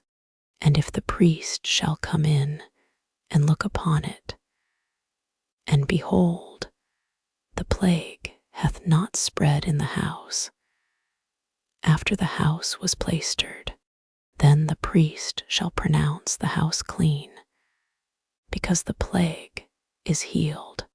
And he shall take to cleanse the house 2 birds, and cedar wood, and scarlet, and hyssop. 1450. And he shall kill the one of the birds in an earthen vessel over running water. 1451. And he shall take the cedar wood, and the hyssop, and the scarlet, and the living bird, and dip them in the blood of the slain bird, and in the running water, and sprinkle the house 7 times. 1452. And he shall cleanse the house with the blood of the bird, and with the running water, and with the living bird, and with the cedar wood, and with the hyssop, and with the scarlet. 1453. But he shall let go the living bird out of the city into the open fields, and make an atonement for the house, and it shall be clean. This is the law for all manner of plague of leprosy, and scall, and for the leprosy of a garment, and of a house. 1456. And for a rising, and for a scab, and for a bright spot. 1457. To teach when it is unclean, and when it is clean. This is the law of leprosy. And the Lord spake unto Moses and to Aaron, saying, 15:2. Speak unto the children of Israel, and say unto them, when any man hath a running issue out of his flesh, because of his issue he is unclean, and this shall be his uncleanness in his issue, whether his flesh run with his issue, or his flesh be stopped from his issue. It is his uncleanness. Every bed whereon he lieth that hath the issue is unclean, and everything whereon he sitteth shall be unclean, and whosoever toucheth his bed shall wash his clothes, and bathe himself in water, and be unclean until the even. And he that sitteth on anything whereon he sat, that hath the issue, shall wash his clothes, and bathe himself in water, and be unclean until the even. And he that toucheth the flesh of him that hath the issue shall wash his clothes, and bathe himself in water, and be unclean until the even. And if he that hath the issue spit upon him that is clean, then he shall wash his clothes, and bathe himself in water, and be unclean until the even. And what saddle soever he rideth upon that hath the issue shall be unclean. And whosoever toucheth anything that was under him shall be unclean until the even. And he that beareth any of those things shall wash his clothes, and bathe himself in water, and be unclean until the even. And whomsoever he toucheth that hath the issue, and hath not rinsed his hands in water, he shall wash his clothes, and bathe himself in water, and be unclean until the even. And the vessel of earth that he toucheth which hath the issue shall be broken, and every vessel of wood shall be rinsed in water. And when he that hath an issue is cleansed of his issue, then he shall number to himself 7 days for his cleansing, and wash his clothes, and bathe his flesh in running water, and shall be clean. And on the 8th day he shall take to him 2 turtle doves, or 2 young pigeons, and come before the Lord unto the door of the tabernacle of the congregation, and give them unto the priest, 15, and the priest shall offer them, the one for a sin offering, and the other for a burnt offering.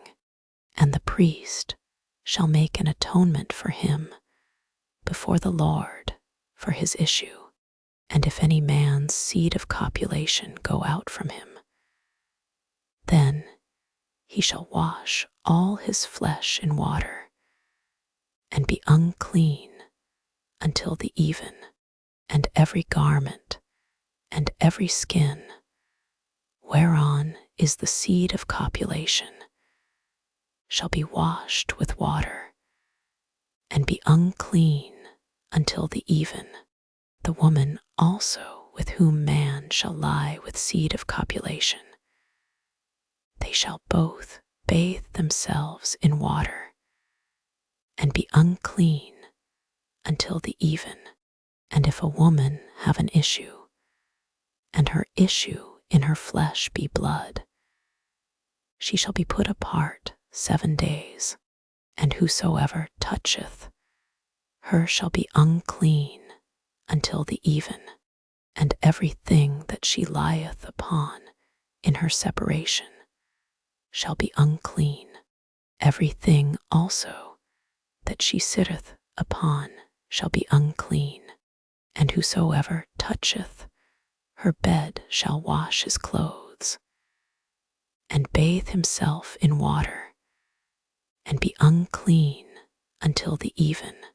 And whosoever toucheth anything that she sat upon shall wash his clothes, and bathe himself in water, and be unclean until the even.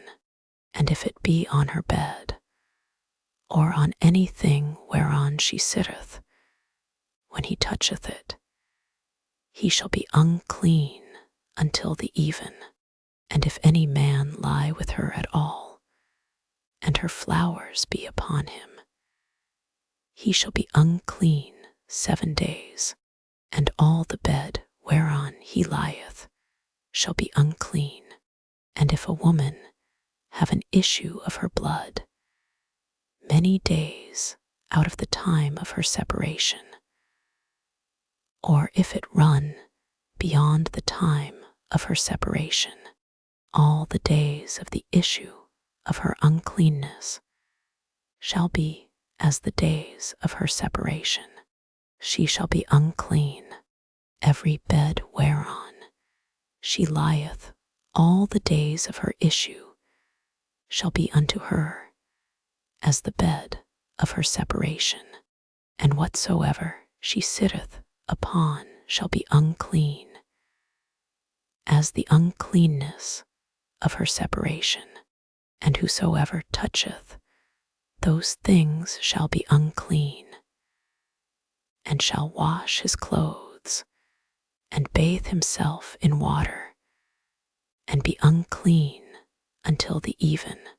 But if she be cleansed of her issue, then she shall number to herself 7 days, and after that she shall be clean. And on the 8th day she shall take unto her 2 turtles, or 2 young pigeons, and bring them unto the priest to the door of the tabernacle of the congregation. And the priest shall offer the one for a sin offering, and the other for a burnt offering. And the priest shall make an atonement for her before the Lord for the issue of her uncleanness. Thus shall ye separate the children of Israel from their uncleanness, that they die not in their uncleanness, when they defile my tabernacle that is among them. This is the law of him that hath an issue, and of him whose seed goeth from him, and is defiled therewith. 15:33. And of her that is sick of her flowers, and of him that hath an issue of the man, and of the woman, and of him that lieth with her that is unclean. And the Lord spake unto Moses after the death of the 2 sons of Aaron, when they offered before the Lord, and died. 16:2. And the Lord said unto Moses, Speak unto Aaron thy brother, that he come not at all times into the holy place within the veil before the mercy seat, which is upon the ark, that he die not. For I will appear in the cloud upon the mercy seat. Thus shall Aaron come into the holy place with a young bullock for a sin offering, and a ram for a burnt offering. He shall put on the holy linen coat, and he shall have the linen breeches upon his flesh, and shall be girded with a linen girdle, and with the linen mitre shall he be attired. These are holy garments. Therefore shall he wash his flesh in water, and so put them on. And he shall take of the congregation of the children of Israel 2 kids of the goats for a sin offering, and 1 ram for a burnt offering. And Aaron shall offer his bullock of the sin offering, which is for himself, and make an atonement for himself and for his house. And he shall take the 2 goats, and present them before the Lord at the door of the tabernacle of the congregation. And Aaron shall cast lots upon the 2 goats, 1 lot for the Lord, and the other lot for the scapegoat. And Aaron shall bring the goat upon which the Lord lot fell, and offer him for a sin offering. But the goat on which the lot fell to be the scapegoat, shall be presented alive before the Lord, to make an atonement with him, and to let him go for a scapegoat into the wilderness. And Aaron shall bring the bullock of the sin offering, which is for himself, and shall make an atonement for himself and for his house, and shall kill the bullock of the sin offering, which is for himself. 16:12. And he shall take a censer full of burning coals of fire from off the altar before the Lord, and his hands full of sweet incense beaten small, and bring it within the veil. 16:13. And he shall put the incense upon the fire before the Lord, that the cloud of the incense may cover the mercy seat that is upon the testimony, that he die not. 16:14. And he shall take of the blood of the bullock, and sprinkle it with his finger upon the mercy seat eastward, and before the mercy seat shall he sprinkle of the blood with his finger 7 times. Then shall he kill the goat of the sin offering, that is for the people, and bring his blood within the veil, and do with that blood as he did with the blood of the bullock, and sprinkle it upon the mercy seat, and before the mercy seat. 16:16. And he shall make an atonement for the holy place, because of the uncleanness of the children of Israel, and because of their transgressions in all their sins. And so shall he do for the tabernacle of the congregation, that remaineth among them in the midst of their uncleanness. And there shall be no man in the tabernacle of the congregation when he goeth in to make an atonement in the holy place, until he come out, and have made an atonement for himself, and for his household, and for all the congregation of Israel. And he shall go out unto the altar that is before the Lord, and make an atonement for it, and shall take of the blood of the bullock, and of the blood of the goat, and put it upon the horns of the altar round about, and he shall sprinkle of the blood upon it with his finger 7 times, and cleanse it, and hallow it from the uncleanness of the children of Israel. And when he hath made an end of reconciling the holy place, and the tabernacle of the congregation, and the altar, he shall bring the live goat. 16:21. And Aaron shall lay both his hands upon the head of the live goat, and confess over him all the iniquities of the children of Israel, and all their transgressions in all their sins, putting them upon the head of the goat, and shall send him away by the hand of a fit man into the wilderness. 16:22.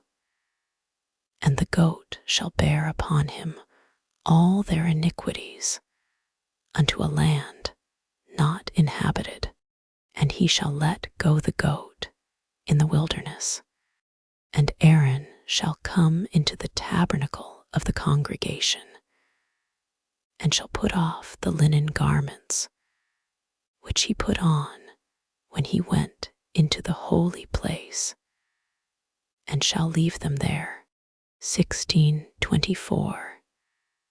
And he shall wash his flesh with water in the holy place, and put on his garments, and come forth, and offer his burnt offering, and the burnt offering of the people, and make an atonement for himself, and for the people, and the fat of the sin offering shall he burn upon the altar. And he that let go the goat for the scapegoat shall wash his clothes, and bathe his flesh in water, and afterward come into the camp, and the bullock for the sin offering, and the goat for the sin offering, whose blood was brought in to make atonement in the holy place, shall one carry forth without the camp, and they shall burn in the fire their skins, and their flesh, and their dung. And he that burneth them shall wash his clothes, and bathe his flesh in water, and afterward he shall come into the camp.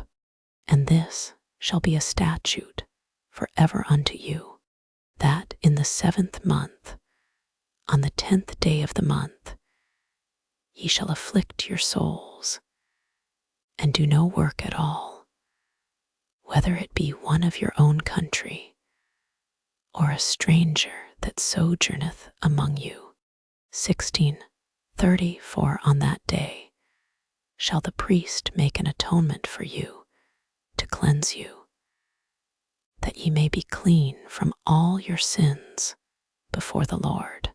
It shall be a Sabbath of rest unto you, and ye shall afflict your souls by a statute forever. And the priest, whom he shall anoint, and whom he shall consecrate to minister in the priest's office in his father's stead, shall make the atonement, and shall put on the linen clothes, even the holy garments.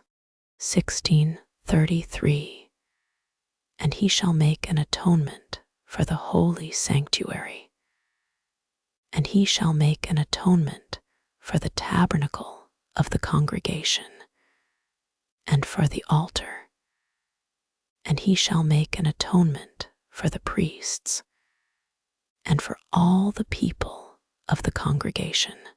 And this shall be an everlasting statute unto you, to make an atonement for the children of Israel for all their sins once a year.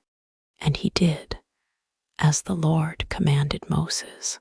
And the Lord spake unto Moses, saying, 17:2 Speak unto Aaron, and unto his sons, and unto all the children of Israel, and say unto them, This is the thing which the Lord hath commanded, saying, 17:3 What man soever there be of the house of Israel, that killeth an ox, or lamb, or goat in the camp, or that killeth it out of the camp, 17:4 And bringeth it not unto the door of the tabernacle of the congregation, to offer an offering unto the Lord before the tabernacle of the Lord, blood shall be imputed unto that man. He hath shed blood, and that man shall be cut off from among his people. 17:5 To the end, that the children of Israel may bring their sacrifices, which they offer in the open field, even that they may bring them unto the Lord, unto the door of the tabernacle of the congregation, unto the priest, and offer them for peace offerings unto the Lord. And the priest shall sprinkle the blood upon the altar of the Lord, at the door of the tabernacle of the congregation, and burn the fat for a sweet savour unto the Lord, and they shall no more offer their sacrifices unto devils, after whom they have gone a whoring. This shall be a statute for ever unto them throughout their generations. And thou shalt say unto them, whatsoever man there be of the house of Israel, or of the strangers which sojourn among you, that offereth a burnt offering or sacrifice, 17:9, and bringeth it not unto the door of the tabernacle of the congregation, to offer it unto the Lord, even that man shall be cut off from among his people. And whatsoever man there be of the house of Israel, or of the strangers that sojourn among you, that eateth any manner of blood, I will even set my face against that soul that eateth blood, and will cut him off from among his people. For the life of the flesh is in the blood, and I have given it to you upon the altar to make an atonement for your souls. For it is the blood that maketh an atonement for the soul. Therefore I said unto the children of Israel, no soul of you shall eat blood, neither shall any stranger that sojourneth among you eat blood. And whatsoever man there be of the children of Israel, or of the strangers that sojourn among you, which hunteth and catcheth any beast or fowl that may be eaten, he shall even pour out the blood thereof, and cover it with dust. For it is the life of all flesh, the blood of it is for the life thereof.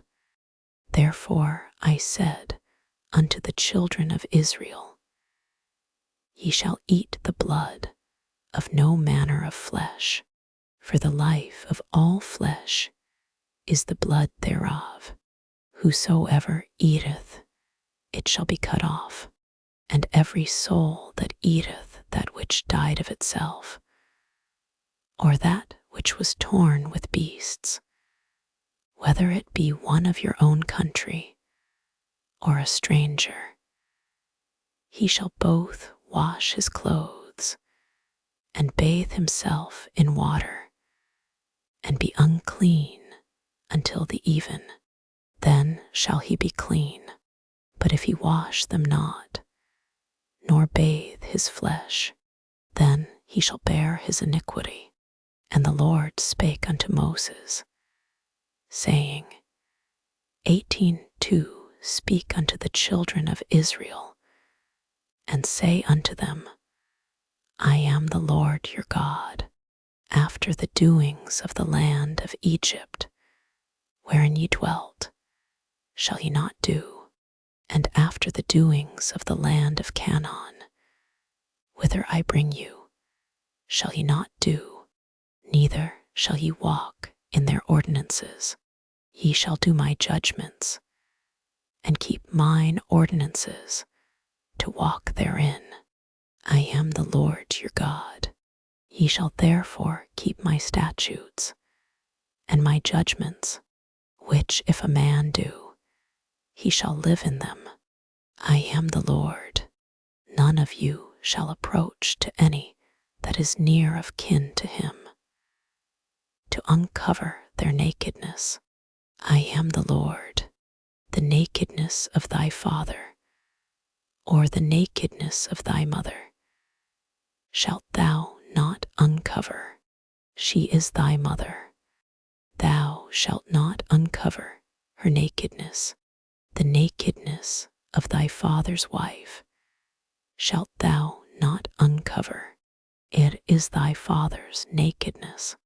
The nakedness of thy sister, the daughter of thy father, or daughter of thy mother, whether she be born at home or born abroad, even their nakedness thou shalt not uncover, the nakedness of thy son's daughter, or of thy daughter's daughter, even their nakedness thou shalt not uncover, for theirs is thine own nakedness, the nakedness of thy father's wife's daughter, begotten of thy father. She is thy sister. Thou shalt not uncover her nakedness. Thou shalt not uncover the nakedness of thy father's sister. She is thy father's near kinswoman. Thou shalt not uncover the nakedness of thy mother's sister, for she is thy mother's near kinswoman. Thou shalt not uncover the nakedness of thy father's brother. Thou shalt not approach to his wife. She is thine aunt. Thou shalt not uncover the nakedness of thy daughter-in-law. She is thy son's wife. Thou shalt not uncover her nakedness. Thou shalt not uncover the nakedness of thy brother's wife. It is thy brother's nakedness. Thou shalt not uncover the nakedness of a woman and her daughter. Neither shalt thou take her son's daughter or her daughter's daughter to uncover her nakedness, for they are her near kinswomen. It is wickedness. Neither shalt thou take a wife to her sister to vex her, to uncover her nakedness beside the other in her lifetime. Also thou shalt not approach unto a woman to uncover her nakedness, as long as she is put apart for her uncleanness. Moreover, thou shalt not lie carnally with thy neighbor's wife, to defile thyself with her, and thou shalt not let any of thy seed pass through the fire to Melech. Neither shalt thou profane the name of thy God. I am the Lord. Thou shalt not lie with mankind, as with womankind. It is abomination. Neither shalt thou lie with any beast, to defile thyself therewith. Neither shall any woman stand before a beast, to lie down thereto. It is confusion. Defile not ye yourselves in any of these things, for in all these the nations are defiled, which I cast out before you. 18:25. And the land is defiled. Therefore I do visit the iniquity thereof upon it, and the land itself vomiteth out her inhabitants. Ye shall therefore keep my statutes and my judgments, and shall not commit any of these abominations, neither any of your own nation, nor any stranger that sojourneth among you. 18:27. For all these abominations have the men of the land done, which were before you, and the land is defiled. 18:28. That the land spew not you out also, when ye defile it, as it spewed out the nations that were before you. For whosoever shall commit any of these abominations, even the souls that commit them shall be cut off from among their people. Therefore shall ye keep mine ordinance, that ye commit not any one of these abominable customs which were committed before you, and that ye defile not yourselves therein. I am the Lord your God. And the Lord spake unto Moses, saying, 19:2 Speak unto all the congregation of the children of Israel, and say unto them, Ye shall be holy, for I the Lord your God am holy. Ye shall fear every man his mother and his father, and keep my Sabbaths. I am the Lord your God. Turn ye not unto idols, nor make to yourselves molten gods. I am the Lord your God. And if ye offer a sacrifice of peace offerings unto the Lord, ye shall offer it at your own will. It shall be eaten the same day ye offer it, and on the morrow. And if aught remain until the third day, it shall be burnt in the fire. And if it be eaten at all on the third day, it is abominable. It shall not be accepted. Therefore every one that eateth it shall bear his iniquity, because he hath profaned the hallowed thing of the Lord. And that soul shall be cut off from among his people. And when ye reap the harvest of your land, thou shalt not wholly reap the corners of thy field, neither shalt thou gather the gleanings of thy harvest. And thou shalt not glean thy vineyard, neither shalt thou gather every grape of thy vineyard. Thou shalt leave them for the poor and stranger. I am the Lord your God. Ye shall not steal, neither deal falsely, neither lie one to another. And ye shall not swear by my name falsely, neither shalt thou profane the name of thy God. I am the Lord. Thou shalt not defraud thy neighbor, neither rob him. The wages of him that is hired shall not abide with thee all night until the morning. Thou shalt not curse the deaf, nor put a stumbling block before the blind, but shalt fear thy God. I am the Lord. Ye shall do no unrighteousness in judgment. Thou shalt not respect the person of the poor, nor honor the person of the mighty, but in righteousness shalt thou judge thy neighbor. Thou shalt not go up and down as a talebearer among thy people, neither shalt thou stand against the blood of thy neighbor. I am the Lord. Thou shalt not hate thy brother in thine heart. Thou shalt in any wise rebuke thy neighbor, and not suffer sin upon him. Thou shalt not avenge, nor bear any grudge against the children of thy people, but thou shalt love thy neighbor as thyself. I am the Lord. Ye shall keep my statutes. Thou shalt not let thy cattle gender with a diverse kind. Thou shalt not sow thy field with mingled seed, neither shall a garment mingled of linen and woolen come upon thee. And whosoever lieth carnally with a woman, that is a bondmaid, betrothed to an husband, and not at all redeemed, nor freedom given her. She shall be scourged. They shall not be put to death, because she was not free.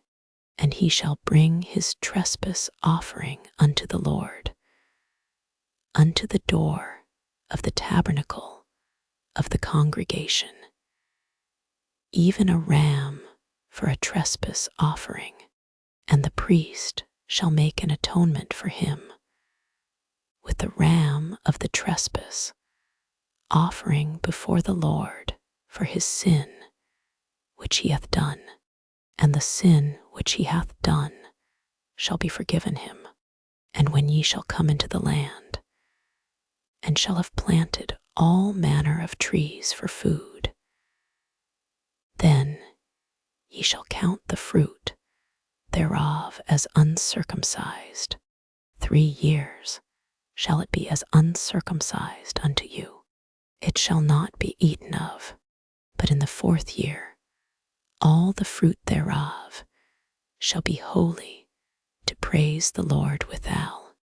And in the 5th year shall ye eat of the fruit thereof, that it may yield unto you the increase thereof.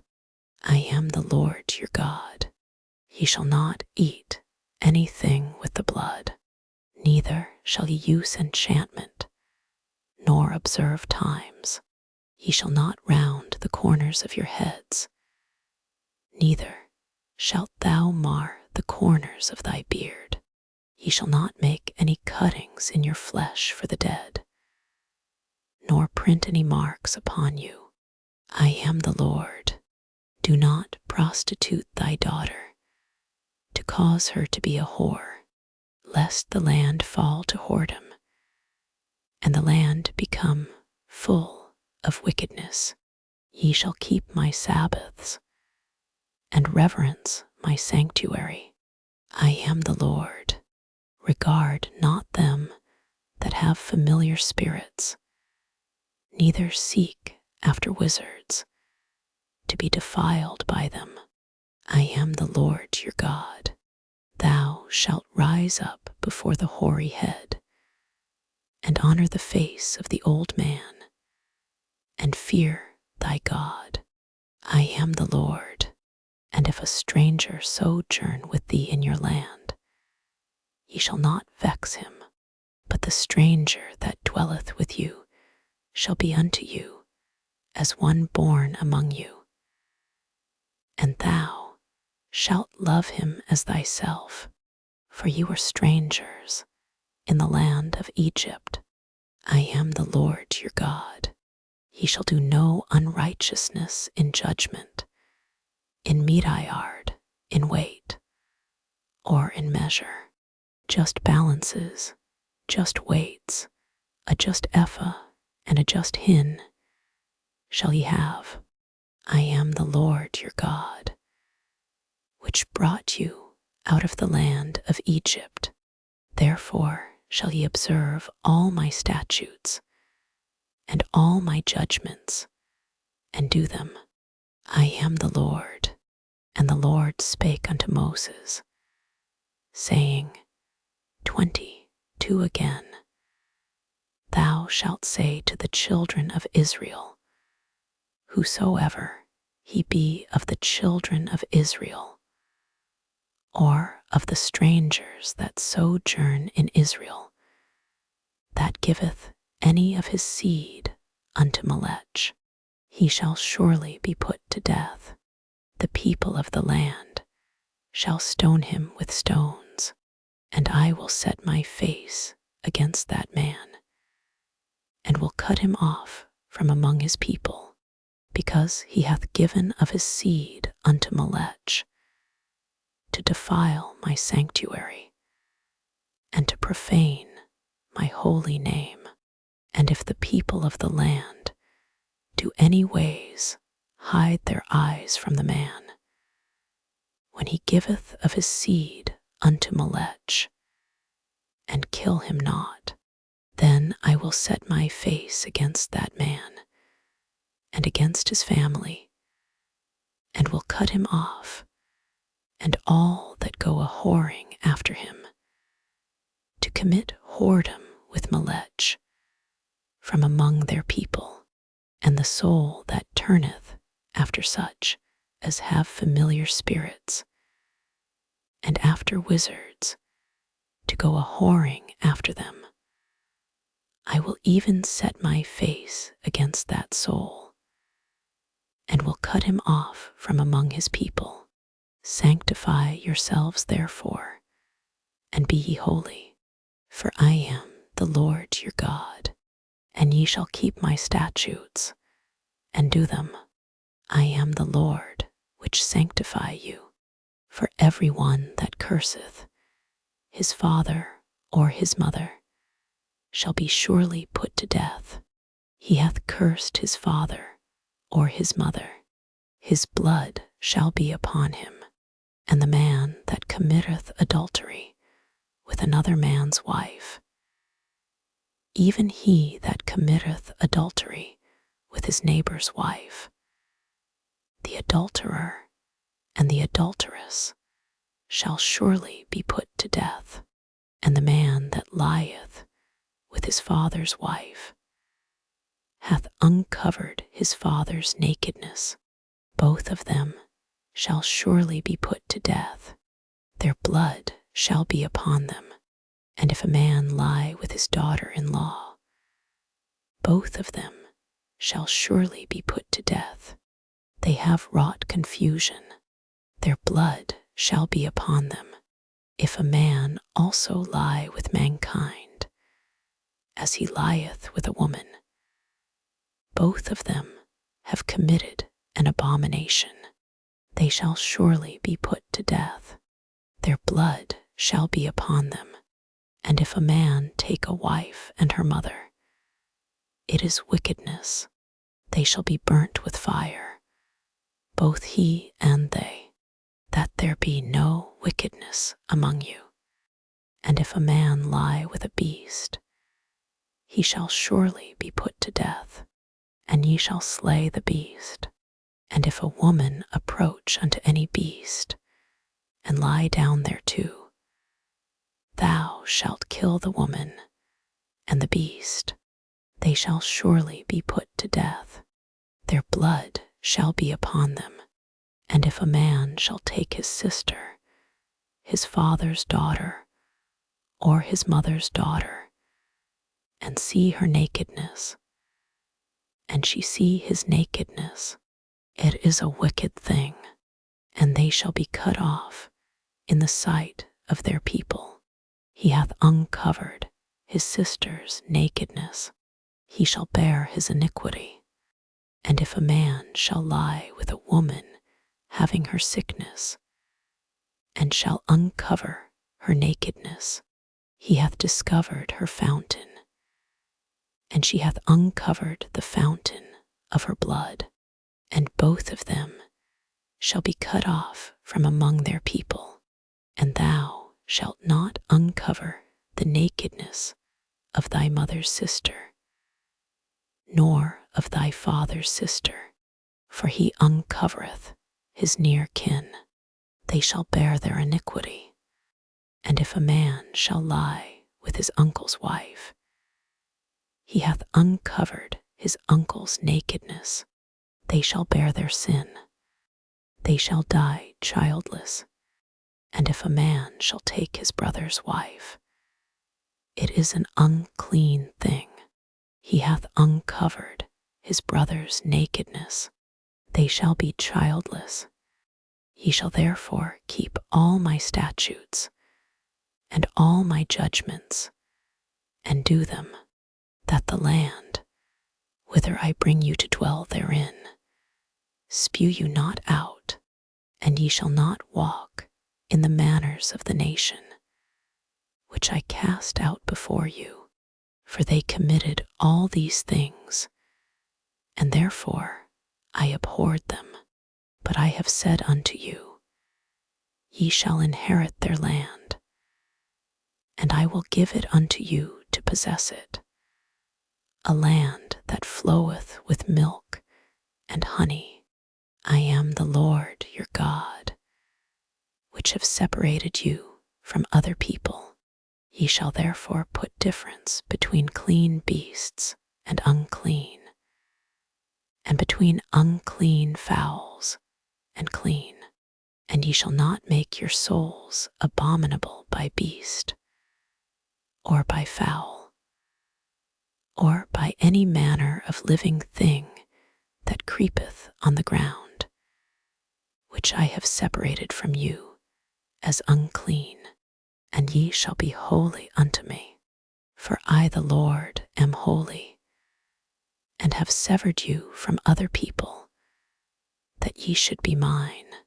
A man also or woman that hath a familiar spirit, or that is a wizard, shall surely be put to death. They shall stone them with stones. Their blood shall be upon them.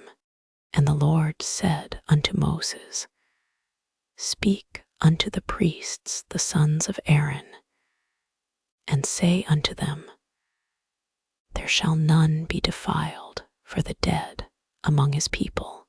21:2 But for his kin, that is near unto him, that is, for his mother, and for his father, and for his son, and for his daughter, and for his brother, and for his sister, a virgin, that is nigh unto him, which hath had no husband, for her may he be defiled, but he shall not defile himself, being a chief man among his people, to profane himself. They shall not make baldness upon their head, neither shall they shave off the corner of their beard, nor make any cuttings in their flesh. They shall be holy unto their God, and not profane the name of their God, for the offerings of the Lord made by fire, and the bread of their God they do offer. Therefore they shall be holy.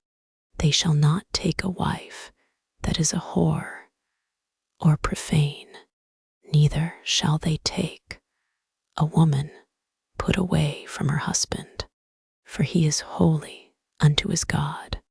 Thou shalt sanctify him therefore, for he offereth the bread of thy God. He shall be holy unto thee, for I the Lord, which sanctify you, am holy. And the daughter of any priest, if she profane herself by playing the whore, she profaneth her father, she shall be burnt with fire. And he that is the high priest among his brethren, upon whose head the anointing oil was poured, and that is consecrated to put on the garments, shall not uncover his head, nor rend his clothes. 21:11 Neither shall he go into any dead body, nor defile himself for his father, or for his mother. 21:12 Neither shall he go out of the sanctuary, nor profane the sanctuary of his God, for the crown of the anointing oil of his God is upon him. I am the Lord. And he shall take a wife in her virginity, a widow or a divorced woman, or profane, or an harlot. These shall he not take, but he shall take a virgin of his own people to wife. Neither shall he profane his seed among his people, for I the Lord do sanctify him. And the Lord spake unto Moses, saying, 21:17 Speak unto Aaron, saying, Whosoever he be of thy seed in their generations, that hath any blemish, let him not approach to offer the bread of his God. For whatsoever man he be that hath a blemish, he shall not approach, a blind man or a lame, or he that hath a flat nose, or anything superfluous. 21:19 Or a man that is broken-footed or broken-handed. 21:20 Or crook-backed, or a dwarf, or that hath a blemish in his eye, or be scurvy or scabbed, or hath his stones broken. 21:21 No man that hath a blemish of the seed of Aaron, the priest shall come nigh to offer the offerings of the Lord made by fire. He hath a blemish, he shall not come nigh to offer the bread of his God. He shall eat the bread of his God, both of the most holy and of the holy. Only he shall not go in unto the veil, nor come nigh unto the altar, because he hath a blemish, that he profane not my sanctuaries. For I, the Lord, do sanctify them. And Moses told it unto Aaron, and to his sons, and unto all the children of Israel. And the Lord spake unto Moses, saying, 22:2 Speak unto Aaron and to his sons, that they separate themselves from the holy things of the children of Israel, and that they profane not my holy name in those things which they hallow unto me. I am the Lord. Say unto them, whosoever he be of all your seed among your generations, that goeth unto the holy things which the children of Israel hallow unto the Lord, having his uncleanness upon him, that soul shall be cut off from my presence. I am the Lord. What man soever of the seed of Aaron is a leper, or hath a running issue, he shall not eat of the holy things until he be clean.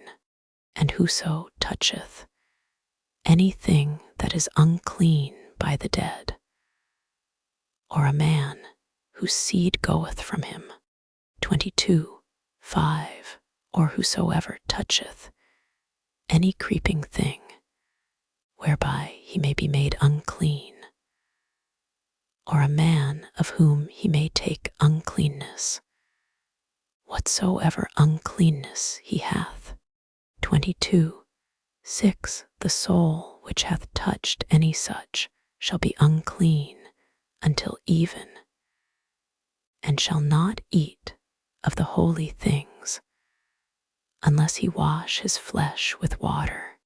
And when the sun is down, he shall be clean, and shall afterward eat of the holy things, because it is his food. That which dieth of itself, or is torn with beasts, he shall not eat to defile himself therewith. I am the Lord. They shall therefore keep mine ordinance, lest they bear sin for it, and die therefore, if they profane it. I, the Lord, do sanctify them. There shall no stranger eat of the holy thing. A sojourner of the priest, or an hired servant, shall not eat of the holy thing. But if the priest buy any soul with his money, he shall eat of it, and he that is born in his house, they shall eat of his meat. If the priest's daughter also be married unto a stranger, she may not eat of an offering of the holy things. But if the priest's daughter be a widow or divorced, and have no child, and is returned unto her father's house, as in her youth, she shall eat of her father's meat, but there shall be no stranger eat thereof. And if a man eat of the holy thing unwittingly, then he shall put the 5th part thereof unto it, and shall give it unto the priest with the holy thing. And they shall not profane the holy things of the children of Israel, which they offer unto the Lord, 22:16, or suffer them to bear the iniquity of trespass, when they eat their holy things. For I, the Lord, do sanctify them. And the Lord spake unto Moses, saying, 22:18, Speak unto Aaron and to his sons, and unto all the children of Israel, and say unto them, Whatsoever he be of the house of Israel, or of the strangers in Israel, that will offer his oblation for all his vows, and for all his freewill offerings, which they will offer unto the Lord for a burnt offering. 22:19 Ye shall offer at your own will a male without blemish, of the beeves, of the sheep, or of the goats. But whatsoever hath a blemish, that shall ye not offer, for it shall not be acceptable for you. And whosoever offereth a sacrifice of peace offerings unto the Lord, to accomplish his vow, or a freewill offering in beeves or sheep, it shall be perfect to be accepted. There shall be no blemish therein, blind or broken or maimed, or having a wen or scurvy or scabbed. Ye shall not offer these unto the Lord, nor make an offering by fire of them upon the altar unto the Lord, either a bullock or a lamb that hath anything superfluous or lacking in his parts. That mayest thou offer for a freewill offering, but for a vow it shall not be accepted. Ye shall not offer unto the Lord that which is bruised, or crushed, or broken, or cut, neither shall ye make any offering thereof in your land, neither from a stranger's hand shall ye offer the bread of your God of any of these, because their corruption is in them, and blemishes be in them. They shall not be accepted for you. And the Lord spake unto Moses, saying, 22:27 When a bullock or a sheep or a goat is brought forth, then it shall be 7 days under the dam, and from the 8th day and thenceforth it shall be accepted for an offering made by fire unto the Lord. And whether it be cow or ewe, ye shall not kill it and her young both in one day. And when ye will offer a sacrifice of thanksgiving unto the Lord, offer it at your own will. On the same day it shall be eaten up. Ye shall leave none of it until the morrow. I am the Lord. Therefore shall ye keep my commandments and do them. I am the Lord. Neither shall ye profane my holy name, but I will be hallowed among the children of Israel. I am the Lord which hallow you. 22:33 That brought you out of the land of Egypt to be your God. I am the Lord. And the Lord spake unto Moses, saying, 23:2 Speak unto the children of Israel, and say unto them, concerning the feasts of the Lord, which ye shall proclaim to be holy convocations, even these are my feasts. 6 days shall work be done, but the 7th day is the Sabbath of rest, and holy convocation. Ye shall do no work therein. It is the Sabbath of the Lord in all your dwellings. These are the feasts of the Lord, even holy convocations, which ye shall proclaim in their seasons. In the 14th day of the 1st month, at even is the Lord Passover, and on the 15th day of the same month is the feast of unleavened bread unto the Lord. 7 days ye must eat unleavened bread. In the 1st day ye shall have an holy convocation. Ye shall do no servile work therein, but ye shall offer an offering made by fire unto the Lord 7 days. In the 7th day is an holy convocation. Ye shall do no servile work therein. And the Lord spake unto Moses, saying, 23:10 Speak unto the children of Israel, and say unto them, when ye be come into the land which I give unto you, and shall reap the harvest thereof, then ye shall bring a sheaf of the first fruits of your harvest unto the priest. 23:11 And he shall wave the sheaf before the Lord, to be accepted for you. On the morrow after the Sabbath, the priest shall wave it, and ye shall offer that day when ye wave the sheaf, and he lamb without blemish of the first year, for a burnt offering unto the Lord. And the meat offering thereof shall be 2/10 deals of fine flour mingled with oil, an offering made by fire unto the Lord for a sweet savour. And the drink offering thereof shall be of wine, the 4th part of an hin. And ye shall eat neither bread, nor parched corn, nor green ears, until the selfsame day that ye have brought an offering unto your God. It shall be a statute for ever throughout your generations, in all your dwellings. And ye shall count unto you from the morrow after the Sabbath, from the day that ye brought the sheaf of the wave offering. 7 Sabbaths shall be complete.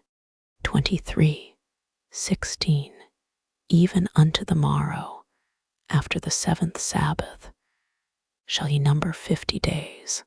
And ye shall offer a new meat offering unto the Lord. Ye shall bring out of your habitations 2 wave loaves of 2/10 deals. They shall be of fine flour. They shall be baken with leaven. They are the first fruits unto the Lord. And ye shall offer with the bread 7 lambs without blemish of the first year, and 1 young bullock, and 2 rams. They shall be for a burnt offering unto the Lord, with their meat offering, and their drink offerings, even an offering made by fire, of sweet savour unto the Lord. Then ye shall sacrifice 1 kid of the goats for a sin offering, and 2 lambs of the first year for a sacrifice of peace offerings. And the priest shall wave them with the bread of the first fruits for a wave offering before the Lord. With the 2 lambs they shall be holy to the Lord for the priest.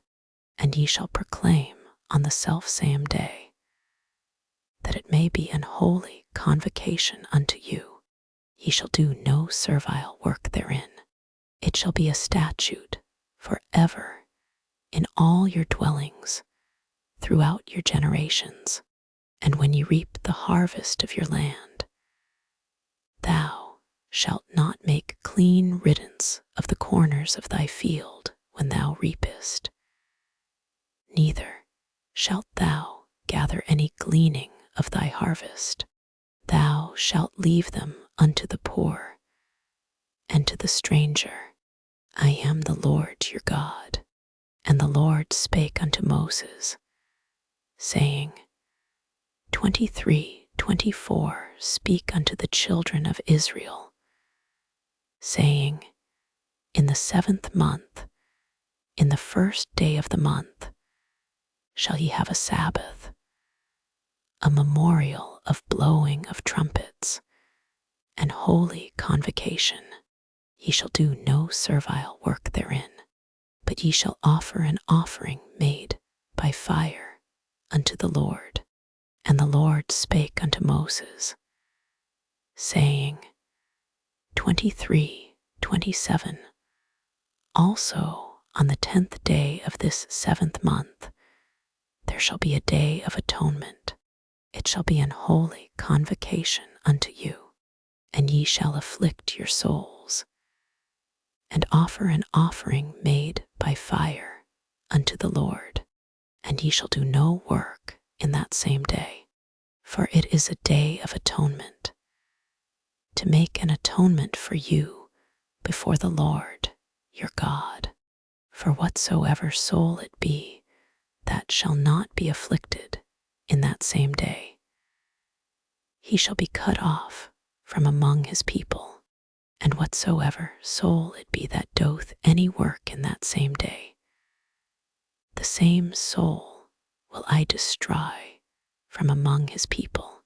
He shall do no manner of work. It shall be a statute forever throughout your generations, in all your dwellings. It shall be unto you a Sabbath of rest, and ye shall afflict your souls in the 9th day of the month. At even, from even unto even, shall ye celebrate your Sabbath. And the Lord spake unto Moses, saying, 23:34. Speak unto the children of Israel, saying, the 15th day of this 7th month shall be the feast of tabernacles, for 7 days unto the Lord. On the 1st day shall be an holy convocation. Ye shall do no servile work therein. 7 days ye shall offer an offering made by fire unto the Lord. On the 8th day shall be an holy convocation unto you, and ye shall offer an offering made by fire unto the Lord. It is a solemn assembly, and ye shall do no servile work therein. These are the feasts of the Lord, which ye shall proclaim to be holy convocations, to offer an offering made by fire unto the Lord, a burnt offering, and a meat offering, a sacrifice, and drink offerings, everything upon his day. 23:38. Beside the Sabbaths of the Lord, and beside your gifts, and beside all your vows, and beside all your freewill offerings, which ye give unto the Lord. Also in the 15th day of the 7th month, when ye have gathered in the fruit of the land, ye shall keep a feast unto the Lord 7 days. On the 1st day shall be a Sabbath, and on the 8th day shall be a Sabbath. And ye shall take you on the 1st day the boughs of goodly trees, branches of palm trees, and the boughs of thick trees, and willows of the brook, and ye shall rejoice before the Lord your God 7 days. And ye shall keep it a feast unto the Lord 7 days in the year. Ye shall dwell in booths 7 days. All that are Israelites born shall dwell in booths. 23:43. That your generations may know that I made the children of Israel to dwell in booths, when I brought them out of the land of Egypt. I am the Lord your God. And Moses declared unto the children of Israel the feasts of the Lord. And the Lord spake unto Moses, saying, 24:2. Command the children of Israel that they bring unto thee pure oil olive beaten for the light, to cause the lamps to burn continually. without the veil of the testimony, in the tabernacle of the congregation. Shall Aaron order it from the evening unto the morning before the Lord continually. It shall be a statute forever in your generations. He shall order the lamps upon the pure candlestick before the Lord continually. And thou shalt take fine flour, and bake 12 cakes thereof. 2/10 deals shall be in 1 cake, and thou shalt set them in 2 rows, 6 on a row, upon the pure table before the Lord. And thou shalt put pure frankincense upon each row, that it may be on the bread for a memorial, even an offering made by fire unto the Lord. Every Sabbath he shall set it in order before the Lord continually, being taken from the children of Israel by an everlasting covenant. And it shall be Aaron's and his sons, and they shall eat it in the holy place, for it is most holy unto him of the offerings of the Lord made by fire, by a perpetual statute. And the son of an Israelitish woman, whose father was an Egyptian, went out among the children of Israel, and this son of the Israelitish woman and a man of Israel strove together in the camp, and the Israelitish woman's son blasphemed the name of the Lord and cursed. And they brought him unto Moses, and his mother's name was Shelemith, the daughter of Dibri, of the tribe of Dan. 24:12. And they put him in ward, that the mind of the Lord might be showed them. And the Lord spake unto Moses, saying, 24:14. Bring forth him that hath cursed without the camp, and let all that heard him lay their hands upon his head, and let all the congregation stone him. And thou shalt speak unto the children of Israel, saying, Whosoever curseth his God shall bear his sin, and he that blasphemeth the name of the Lord, he shall surely be put to death. And all the congregation shall certainly stone him, as well the stranger as he that is born in the land. When he blasphemeth the name of the Lord, shall be put to death. And he that killeth any man shall surely be put to death. And he that killeth a beast shall make it good, beast for beast. And if a man cause a blemish in his neighbour, as he hath done, so shall it be done to him. 24:20. Breach for breach, eye for eye, tooth for tooth. As he hath caused a blemish in a man, so shall it be done to him again. And he that killeth a beast, he shall restore it. And he that killeth a man, he shall be put to death. Ye shall have one manner of law, as well for the stranger as for one of your own country. For I am the Lord your God. And Moses spake to the children of Israel, that they should bring forth him that had cursed out of the camp, and stone him with stones. And the children of Israel did as the Lord commanded Moses. And the Lord spake unto Moses in Mount Sinai, saying, 25:2. Speak unto the children of Israel, and say unto them, when ye come into the land which I give you, Then shall the land keep a Sabbath unto the Lord. 6 years thou shalt sow thy field, and 6 years thou shalt prune thy vineyard, and gather in the fruit thereof. 25:4. But in the 7th year shall be a Sabbath of rest unto the land, a Sabbath for the Lord. Thou shalt neither sow thy field, nor prune thy vineyard.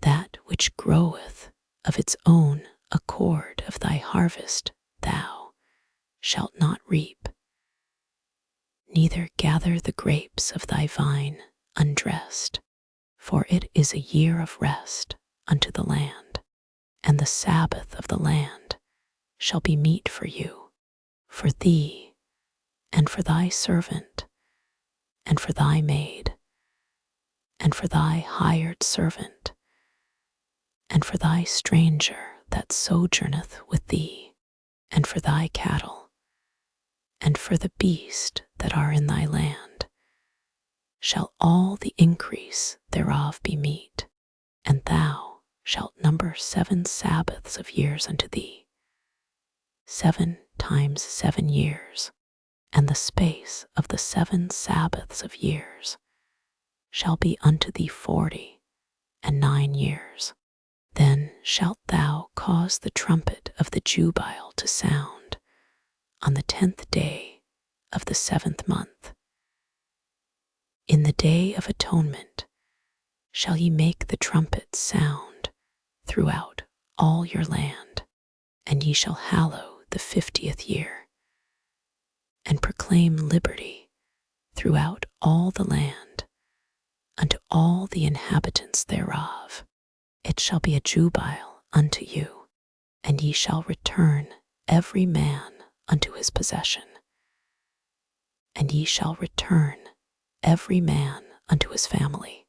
A Jubilee shall that 50th year be unto you. Ye shall not sow, neither reap that which groweth of itself in it, nor gather the grapes in it of thy vine undressed, for it is the Jubilee. It shall be holy unto you. Ye shall eat the increase thereof out of the field. In the year of this Jubilee ye shall return every man unto his possession. And if thou sell aught unto thy neighbour, or buyest aught of thy neighbour's hand, ye shall not oppress one another. 25:15. According to the number of years after the Jubilee thou shalt buy of thy neighbour, and according unto the number of years of the fruits he shall sell unto thee. 25:16. According to the multitude of years thou shalt increase the price thereof, and according to the fewness of years thou shalt diminish the price of it. For according to the number of the years of the fruits doth he sell unto thee. Ye shall not therefore oppress one another, but thou shalt fear thy God, for I am the Lord your God. Wherefore ye shall do my statutes, and keep my judgments, and do them, and ye shall dwell in the land in safety, and the land shall yield her fruit, and ye shall eat your fill, and dwell therein in safety. And if ye shall say, what shall we eat the 7th year? Behold, we shall not sow, nor gather in our increase. 25:21. Then I will command my blessing upon you in the 6th year, and it shall bring forth fruit for 3 years, and ye shall sow the 8th year, and eat yet of old fruit until the 9th year. Until her fruits come in, ye shall eat of the old store. The land shall not be sold forever, for the land is mine. For ye are strangers and sojourners with me, and in all the land of your possession ye shall grant a redemption for the land. If thy brother be waxen poor, and hath sold away some of his possession, and if any of his kin come to redeem it, then shall he redeem that which his brother sold. And if the man have none to redeem it, and himself be able to redeem it, 25, 27, then let him count the years of the sale thereof, and restore the overplus unto the man to whom he sold it, that he may return unto his possession. But if he be not able to restore it to him, then that which is sold shall remain in the hand of him that hath bought it until the year of Jubilee, and in the Jubilee it shall go out, and he shall return unto his possession. And if a man sell a dwelling house in a walled city, then he may redeem it within a whole year after it is sold. Within a full year may he redeem it. And if it be not redeemed within the space of a full year, then the house that is in the walled city shall be established forever to him that bought it throughout his generations. It shall not go out in the Jubilee, but the houses of the villages, which have no wall round about them, shall be counted as the fields of the country. They may be redeemed, and they shall go out in the Jubilee, notwithstanding the cities of the Levites, and the houses of the cities of their possession.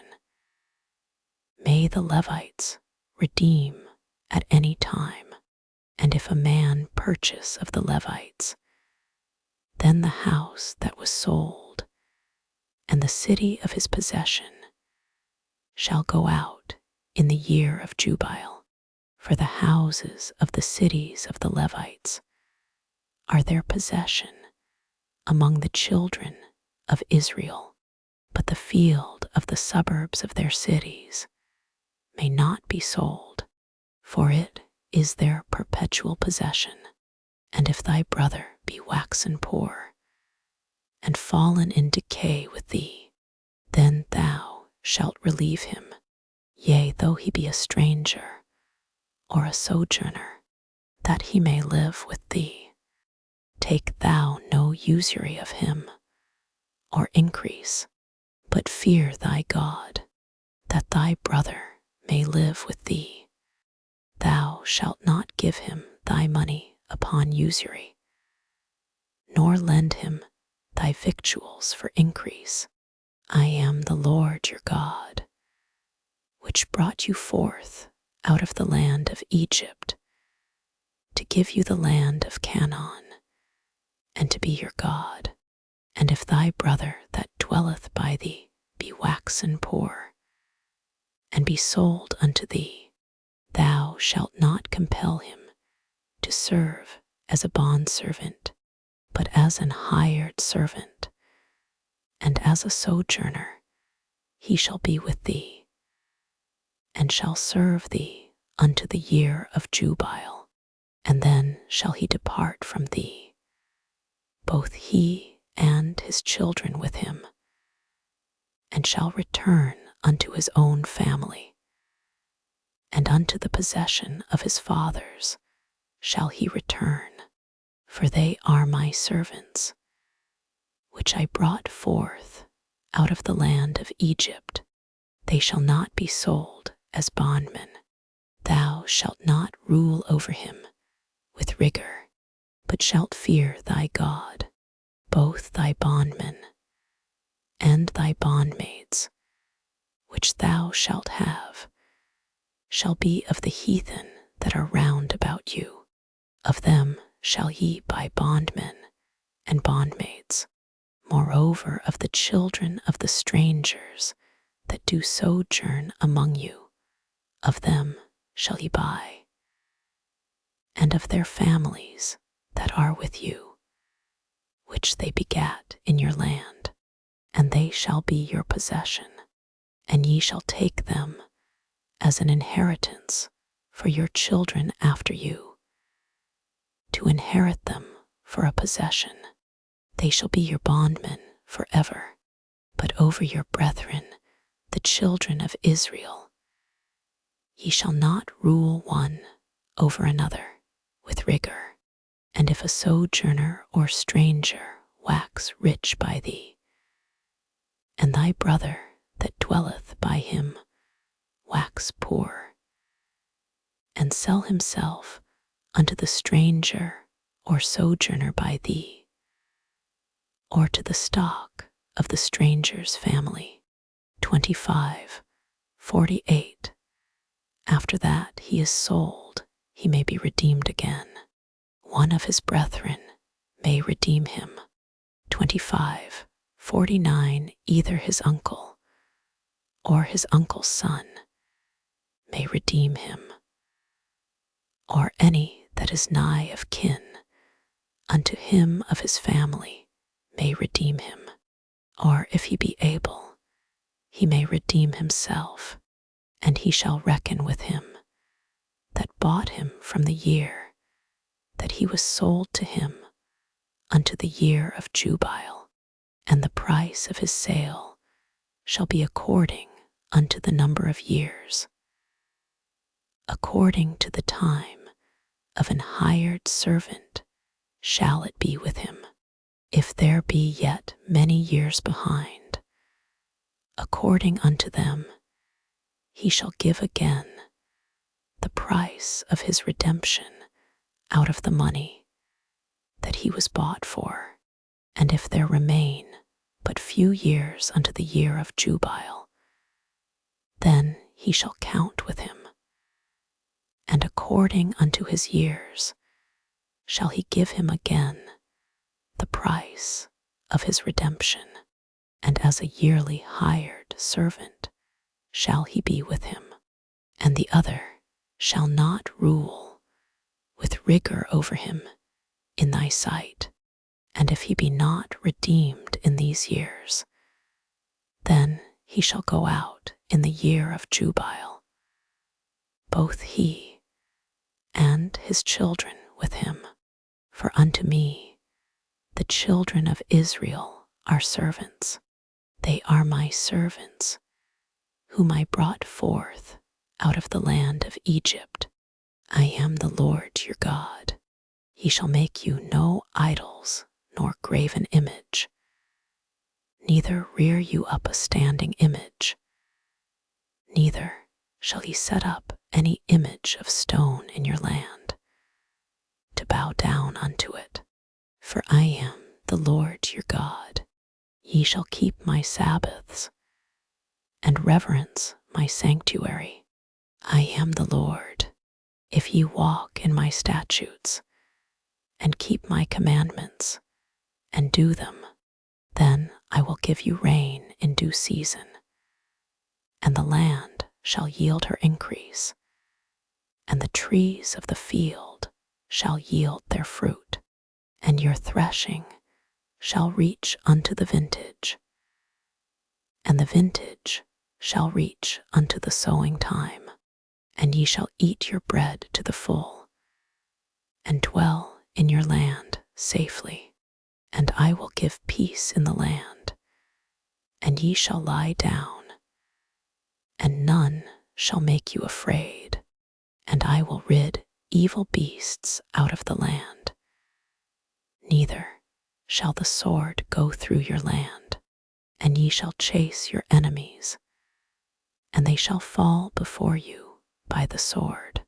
And 5 of you shall chase 100, and 100 of you shall put 10,000 to flight, and your enemies shall fall before you by the sword.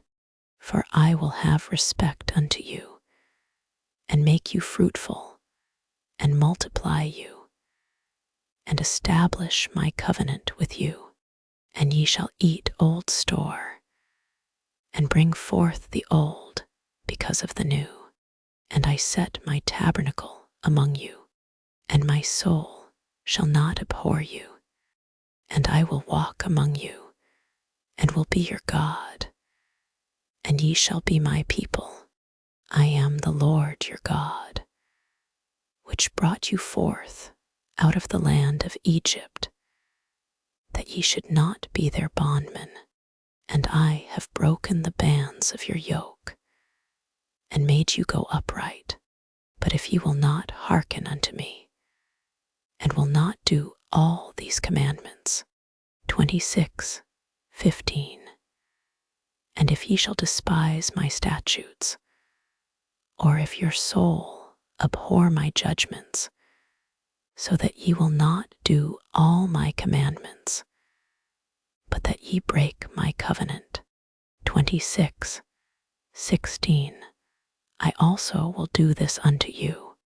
I will even appoint over you terror, consumption, and the burning ague, that shall consume the eyes, and cause sorrow of heart. And ye shall sow your seed in vain, for your enemies shall eat it, and I will set my face against you. And ye shall be slain before your enemies. They that hate you shall reign over you, and ye shall flee when none pursueth you. And if ye will not yet for all this hearken unto me, then I will punish you 7 times more for your sins, and I will break the pride of your power, and I will make your heaven as iron, and your earth as brass, 26:20, and your strength shall be spent in vain, for your land shall not yield her increase, neither shall the trees of the land yield their fruits. And if ye walk contrary unto me, and will not hearken unto me, I will bring 7 times more plagues upon you, according to your sins. I will also send wild beasts among you, which shall rob you of your children, and destroy your cattle, and make you few in number, and your high ways shall be desolate. And if ye will not be reformed by me by these things, but will walk contrary unto me, 26:24, then will I also walk contrary unto you, and will punish you yet 7 times for your sins. And I will bring a sword upon you, that shall avenge the quarrel of my covenant.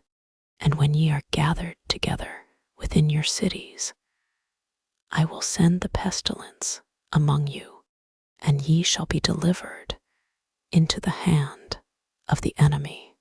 And when I have broken the staff of your bread, 10 women shall bake your bread in one oven, and they shall deliver you your bread again by weight, and ye shall eat and not be satisfied.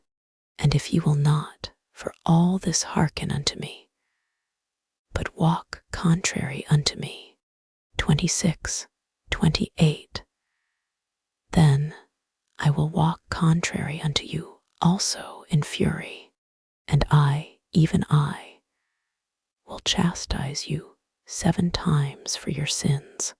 And ye shall eat the flesh of your sons, and the flesh of your daughters shall ye eat, and I will destroy your high places, and cut down your images, and cast your carcasses upon the carcasses of your idols.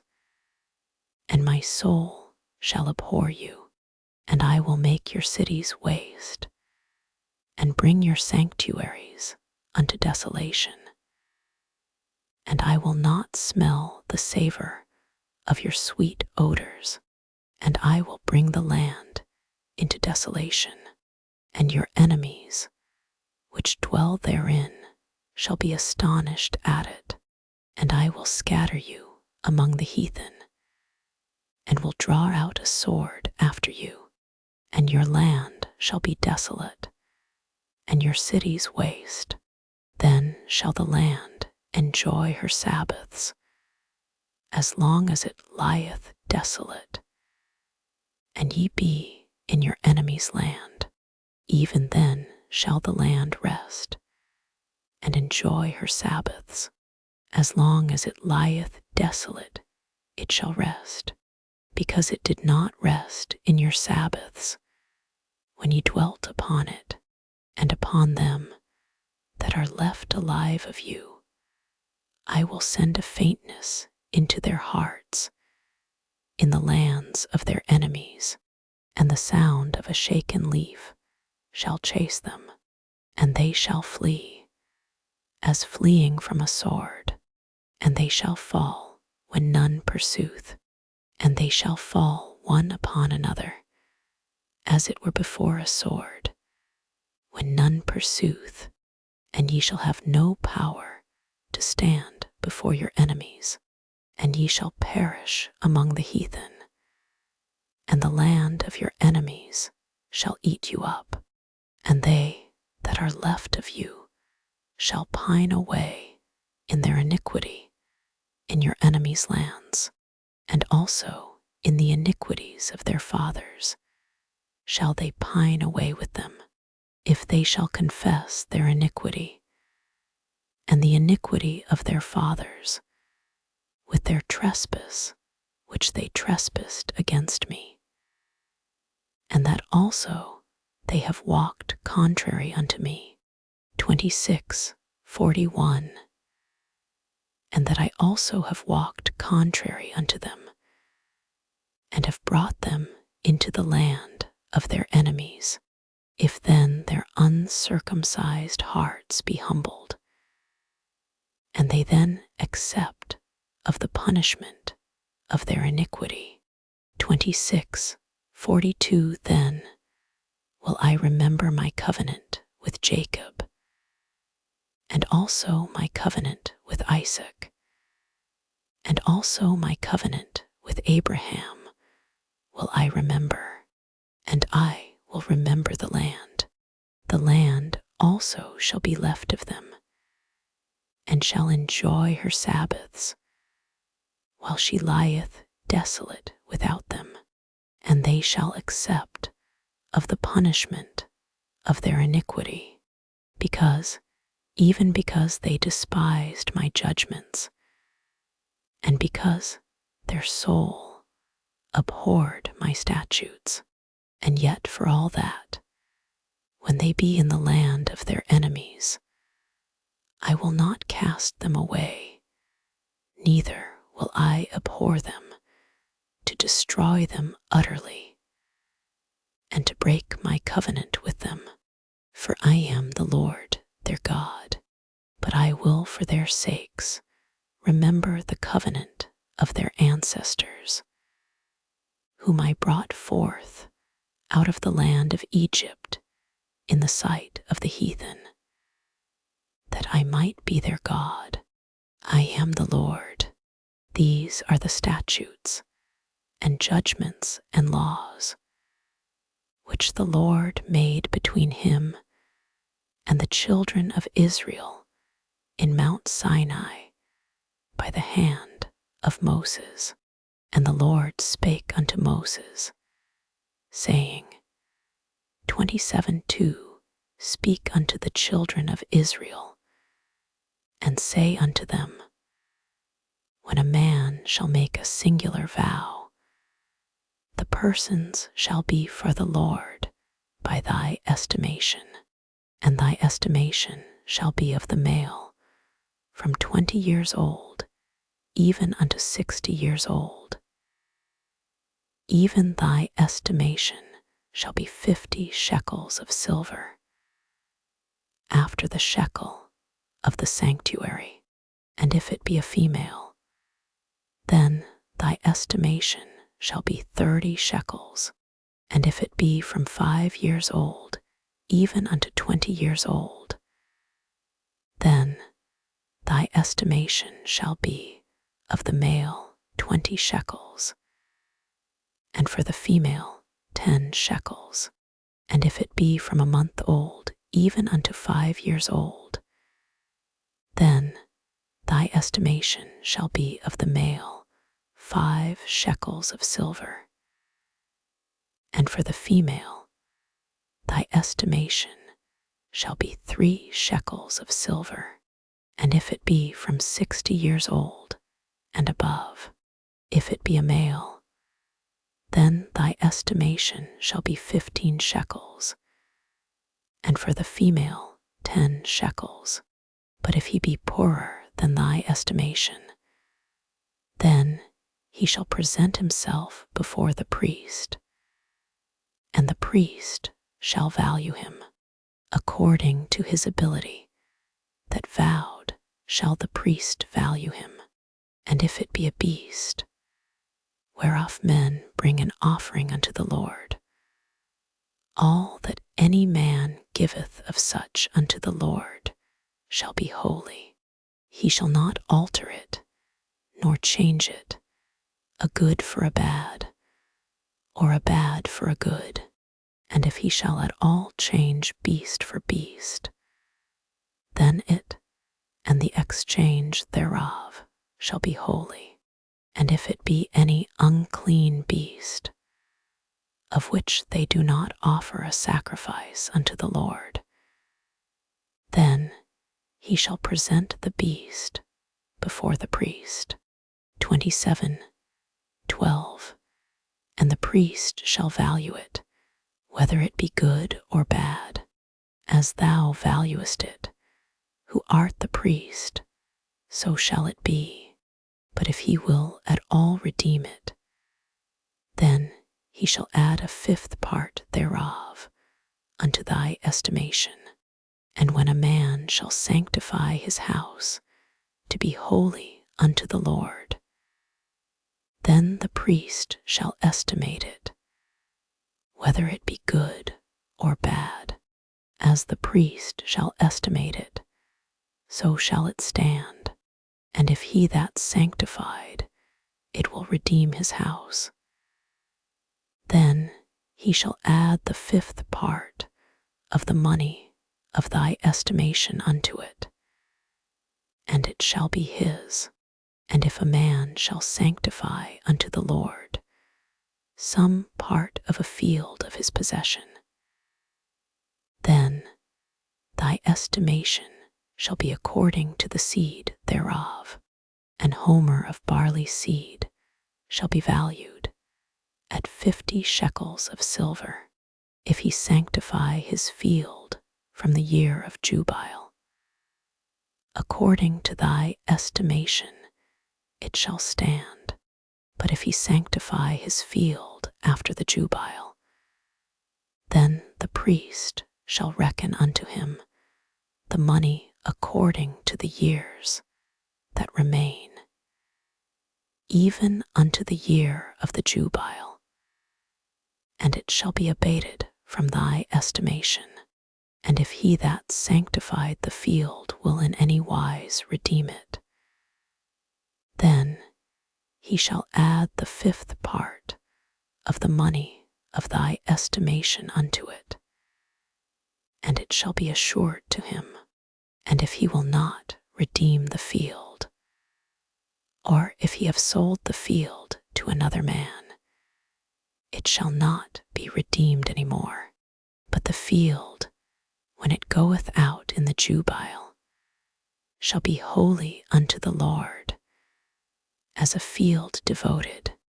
The possession thereof shall be the priest's.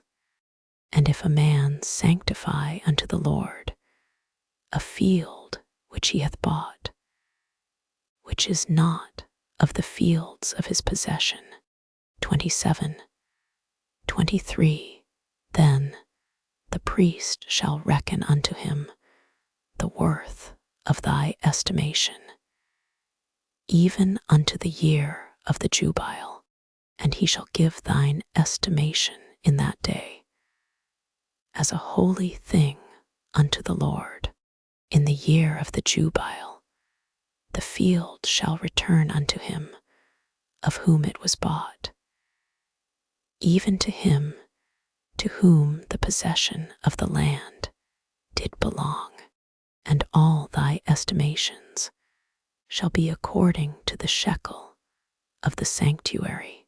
20 gerahs shall be the shekel, only the firstling of the beasts, which should be the Lord firstling. No man shall sanctify it, whether it be ox or sheep.